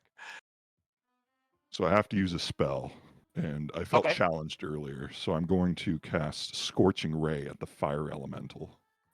And as I do, I'll spend a sorcery point to give myself resistance to fire damage. You have to cast a spell. So I'm going to blast 3 rays of fire. I'm going to look over my shoulder. Take this! 3 of them. And I Take that. Yeah, go ahead. 3. This is without modifiers. 16 and 9. So that is... Oh, I don't have it listed. It is what? Can I have 3 separate attack rolls? Yeah, It's so relevant. I rolled my 3 rolls without modifier are 3, 16, and 9. So Okay, what is with the modifier for 9? What? Sorry, spell I attack think would be proficiency plus. Proficiency plus your charisma modifier. So 6, is that right? Is that our proficiency right now? Is a 3? Yeah. It would be 3. 15. So 15. 15. Okay, so that is 2 useless hits. Slam into this thing's chest and make its flames grow higher. But it's 1 so crucial, all important. Miss! One of the rays flies errant as your body jostles with Generva on your back and flies up into the ceiling. One of the very large wax stalactites is rendered at its root, completely unable to hold its own weight up, and topples, hitting the fire elemental with a just so satisfying thunk. It spreads out around it, a sort of amorphous form, but it is distracted for a few seconds by this new development. You've bought yourself some time, and definitely heard it too. You heard a fire elemental with a flaming bolt. That's really good. How do you want to get across the river, kids? So Well, I would just want to say, Chet saying you throw the mouse. well, I've already given. It's not as much a foregone conclusion afterward, but it's a good start. Yeah. Kirill has resistance to fire damage. I have no idea if that's going to stop the wax, but there was a lot of waiting to get across last time, and there's sort of some urgency this time. So with Generva on Kirill's back, keep her high, and he's gonna jump and try to wade through. So it. you hold him overhead, and you jump. Yep. Okay. Unless Generva tries to stop this course of action. Generva, you got something to do? Do I got something to do? Not really. No, I'm just gonna try to keep far away from the burning wax. Do you want to get closer to the burning wax? Because if you do, I'll let you give him a boost.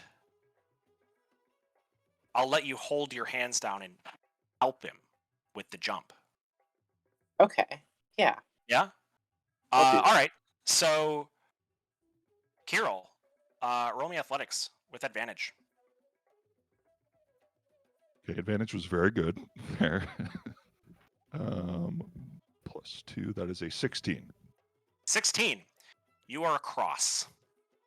Your legs land hard on the other side, quite comfortably because they sink about 18 inches, but you're across. And with you is Reyes. Reyes and Kirill are on the other side now. Mia, what do you want to do? So Mia is going to, instead of jumping and like getting stuck like she did the last time, Yeah. she's going to take her shield off of her back and like just mash it down into the wax on the bank and use it as like a platform to like leap off of that will already be sturdy. And she's going to abandon her shield. Shields are cheap. All right. Shields are cheap. This candle's expensive. I'm jumping. Yeah, that's good. You won't need to roll for that. That's pretty smart. So you make the jump, and you land on the other side with Kirill and Reyes. And that also Generva. leaves the shield for Generva Yeah. to use. Yeah. Generva, make me an athletics check. Oh god. Oh wait, no. Okay, I do have.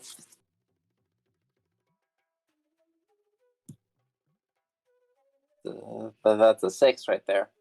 Oh no. Do you have Generva inspiration? jumps I think off. you have inspiration still. I do have inspiration. Roll again. All right. What I said That- still stands true. Is a 20.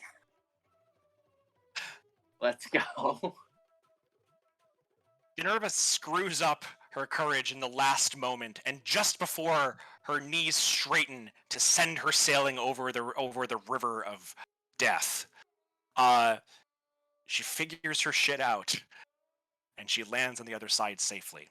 The fire Wants to elemental. Catch the possum. Fire elemental, as it reforms itself and as you run away, starts making its way toward you. It steps out onto the river and steps down into it, and its feet sink about 1.5 inches into the river and hit stone further beneath. But that's neither here nor there. You run up the stairs, which is slowly becoming a permanent down escalator of runny wax as you ascend. But you're able to get out just in time for the mouth of the cavern to misshape just enough that you would not have gotten out. You burst out into open air, into the paraffin-covered trees, and make your way for the wagon. You close Carol- toward it. What do you do? Carol, toss Reyes on top. Mouse. Absolutely. Uh, You go. Carol Oop. throws Reyes. Reyes, he flies through the air and lands mounting the dragon launcher. Once everyone is safely on the other side of it, Reyes, what would you like to do? Fire! Reyes operates the switch on the end of the dragon launcher, and the shockwave from the back knocks him clear off the roof of the wagon onto his back, on behind it, but not before he sees the destructive capacity of the dragon launcher vomit forth from the end of the barrel, careening toward the giant candle and exploding outward in a fireworks show of wax and a very closed dungeon. Reyes solves one problem and creates a new one as the 100-foot-high tower of wax, now blown to smithereens 3/4 of the way through, begins toppling toward the wagon. Oh no. No. What do you do? You have one action. You once referred to wagons possibly as creatures in some way Yeah. before. Yeah. Still have that banishment up. No. I remember the Q&A. No. What's the Carol's point? just- You have one action between you. I'll allow. Who has the best thing to do here? Generva, you got something for this? Cast Sacred Flame, try to shoot it and make it go the other way. That's a great Pop it the idea. other way. Yeah. Roll damage for that Sacred Flame.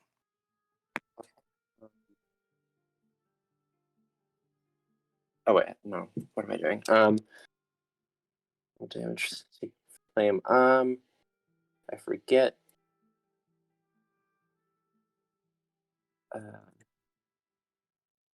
Sorry. It's all right. Yeah. What's the damage for Sacred Flame?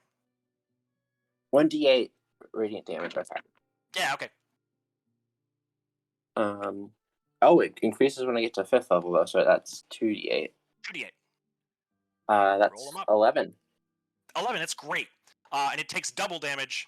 And the great thing about a tree trunk made of something really soft and malleable is that even the parts you don't destroy get out of the way of the parts that are, and you blast a roughly wagon size hole in just the right part with your utmost wisdom.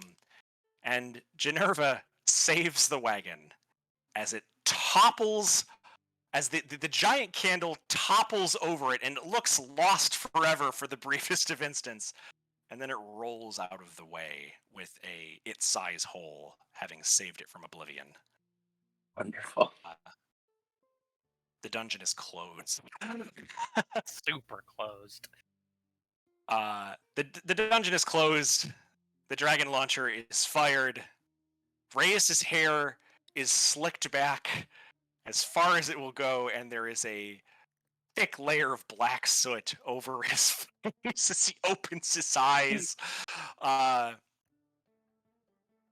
You made it out, and you have the Candle of Invocation. You ride the horses, you hitch the horses back to the wagon, and ride it back to Litfeld, where a grateful dragon lets you choose from anything in her hoard. Play along the way. Oh. So, get her Yeah, release yeah. the elephant into the woods. Oh wait, I got spell magic. No, into the wood. Adorable. Yeah. Yeah. Spell magic on the elephant. It remembers you and follows along as you ride past. After about 10 minutes, it turns back into a figurine. Oh.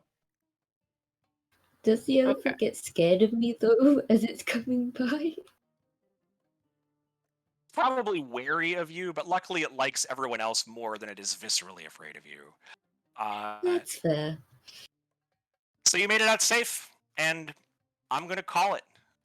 Good session, everyone. That was great. So, that was really fun. Yeah. I have an elephant token that I can use a slot of Dispel Magic on to create to make it into a living elephant. So I guess I have a summon elephant spell. You have a Pokeball. Yeah, I have a Pokeball. It's fine. I have whatever's in the knapsack. Oh. Yes, yeah. That knapsack is going to have loot in it, but we'll discuss that another time. And that's pretty much it. You can either keep the Candle of Invocation and fake your death because it is worth that much, or you can just give it back and get something else that's pretty sweet. Does she put it back in her hoard and then ask us what we want from the hoard? I did not roll up a hoard, though. Okay. So well, I want that candle. That candle looks pretty nice. Oh, yeah, I'll take that. Right. Thanks for playing. Thank you so much. Like this was a great time. I hope it was enjoyable. Oh, absolutely. It was great. And to chat, thank you for tuning in. I have no idea how many of you that there are, but if there is at least one, I'm really glad that you stuck it out all the way through. There is quite a few. I'm really glad. I believe we peaked at 130. Wow. Yes, I believe so. thank you so much for listening to us ramble for a few hours. We ended early. Can you believe I it? know. I thought We we were ended gonna get early. It's because we did banishment instead of like a boss battle. there. banishment. Yeah. Yeah, I Banishment had all closed these everything. mechanics planned for like the stalactites falling down around you and causing got one. damage and like not getting too close to it or you wouldn't be able to move. I had a whole I had a paralysis mechanic planned, but I think this worked out okay. I Many think this such worked out okay. cases. In A chase total, we situations. played for 3 hours and 45 minutes. Yeah. Hmm. Meaty Pretty session. much a perfect length of session. I loved that. That was fucking great. Back to Delta Thank you Scout on for Kickstarter. tuning in. Yes, yeah. I now you got to listen to my plug. If you haven't bought my book, it's got tons of wagon stuff like the Dragon Launcher and the spiked wheels. It's got a lot of cool stuff. All of us have been working really hard for the past year on it. I promise that it's really going to be worth your time. You're going to enjoy reading it. It's going to have a lot of cool crunch, and it's also got the Beast World itself in it and all the like weird little details that we talked about at the beginning of session. And I think it will make your game better, whether you want to run a game in the setting or not. So that is my pitch. I hope that you will support us, but even if you don't, I'm really glad that you came out and listened. And that's all I have to say. Long live love, Delvers. Long live love. Yeah. Long live love. Thank you so much, everybody, for coming. Thank you. Yeah. Yes, thank you to the 55 people that are still here and the 3 raids we got during this entire stream. Thank you to everybody that was chatting and giving out suggestions or just making candle puns, because I know there was about 3 of you that were doing that and screaming about killing the children. So thank you everybody that came out to watch this. Thank you, Cullen, for running your wonderful game. Well, Thank thank you, you Kai, for to- playing. Thank And you. thanks for hosting us, Yeah. Nerdsmith. Thank Yeah. you. Yes, definitely. Uh, Yes, Thank you. seriously. Thank you. We Love this did not have interface. any idea how to do. Yeah, we didn't have any idea how to do the Twitch thing, and like Nerdsmith was really nice enough to host us, and Kai and them were really great. Great. Yep. So thank you. Thank Yeah, can we you just to, like appreciate this awesome interface and overlay for a Definitely. moment with like Right. the Honestly. constantly changing Beast World artwork? I want Right. to, but I can't see it. definitely, it's Just go on amazing. Twitch. Thank I've been on I'm Twitch. not for- good at. Carl. I'm not good at computer. the wonderful Carl for running all the behind the scenes stuff for us. Yes, thank you, absolutely. Kyle. Yes, very much. Thank you everybody that stopped by, said hi, and just enjoyed this game with us, because this is like the first time I'm playing it. I know you guys have probably done little bits of tests and everything, but it's such a fun game. And I mean, I would happily come back and play Reyes again. I would happily come back and play this absolute psycho of a mouse. I love him. So I good. would like to run more games in the future. Right now it's kind of a crazy time, but yeah, I would love to do this again. We will have to be in touch. But now I'm gonna get a drink of water and not speak for a few Right. minutes. So I'm gonna sign off. Thanks a lot. Thank you Have a good guys, and we'll Thank see you. you soon. Wonderful. Yeah.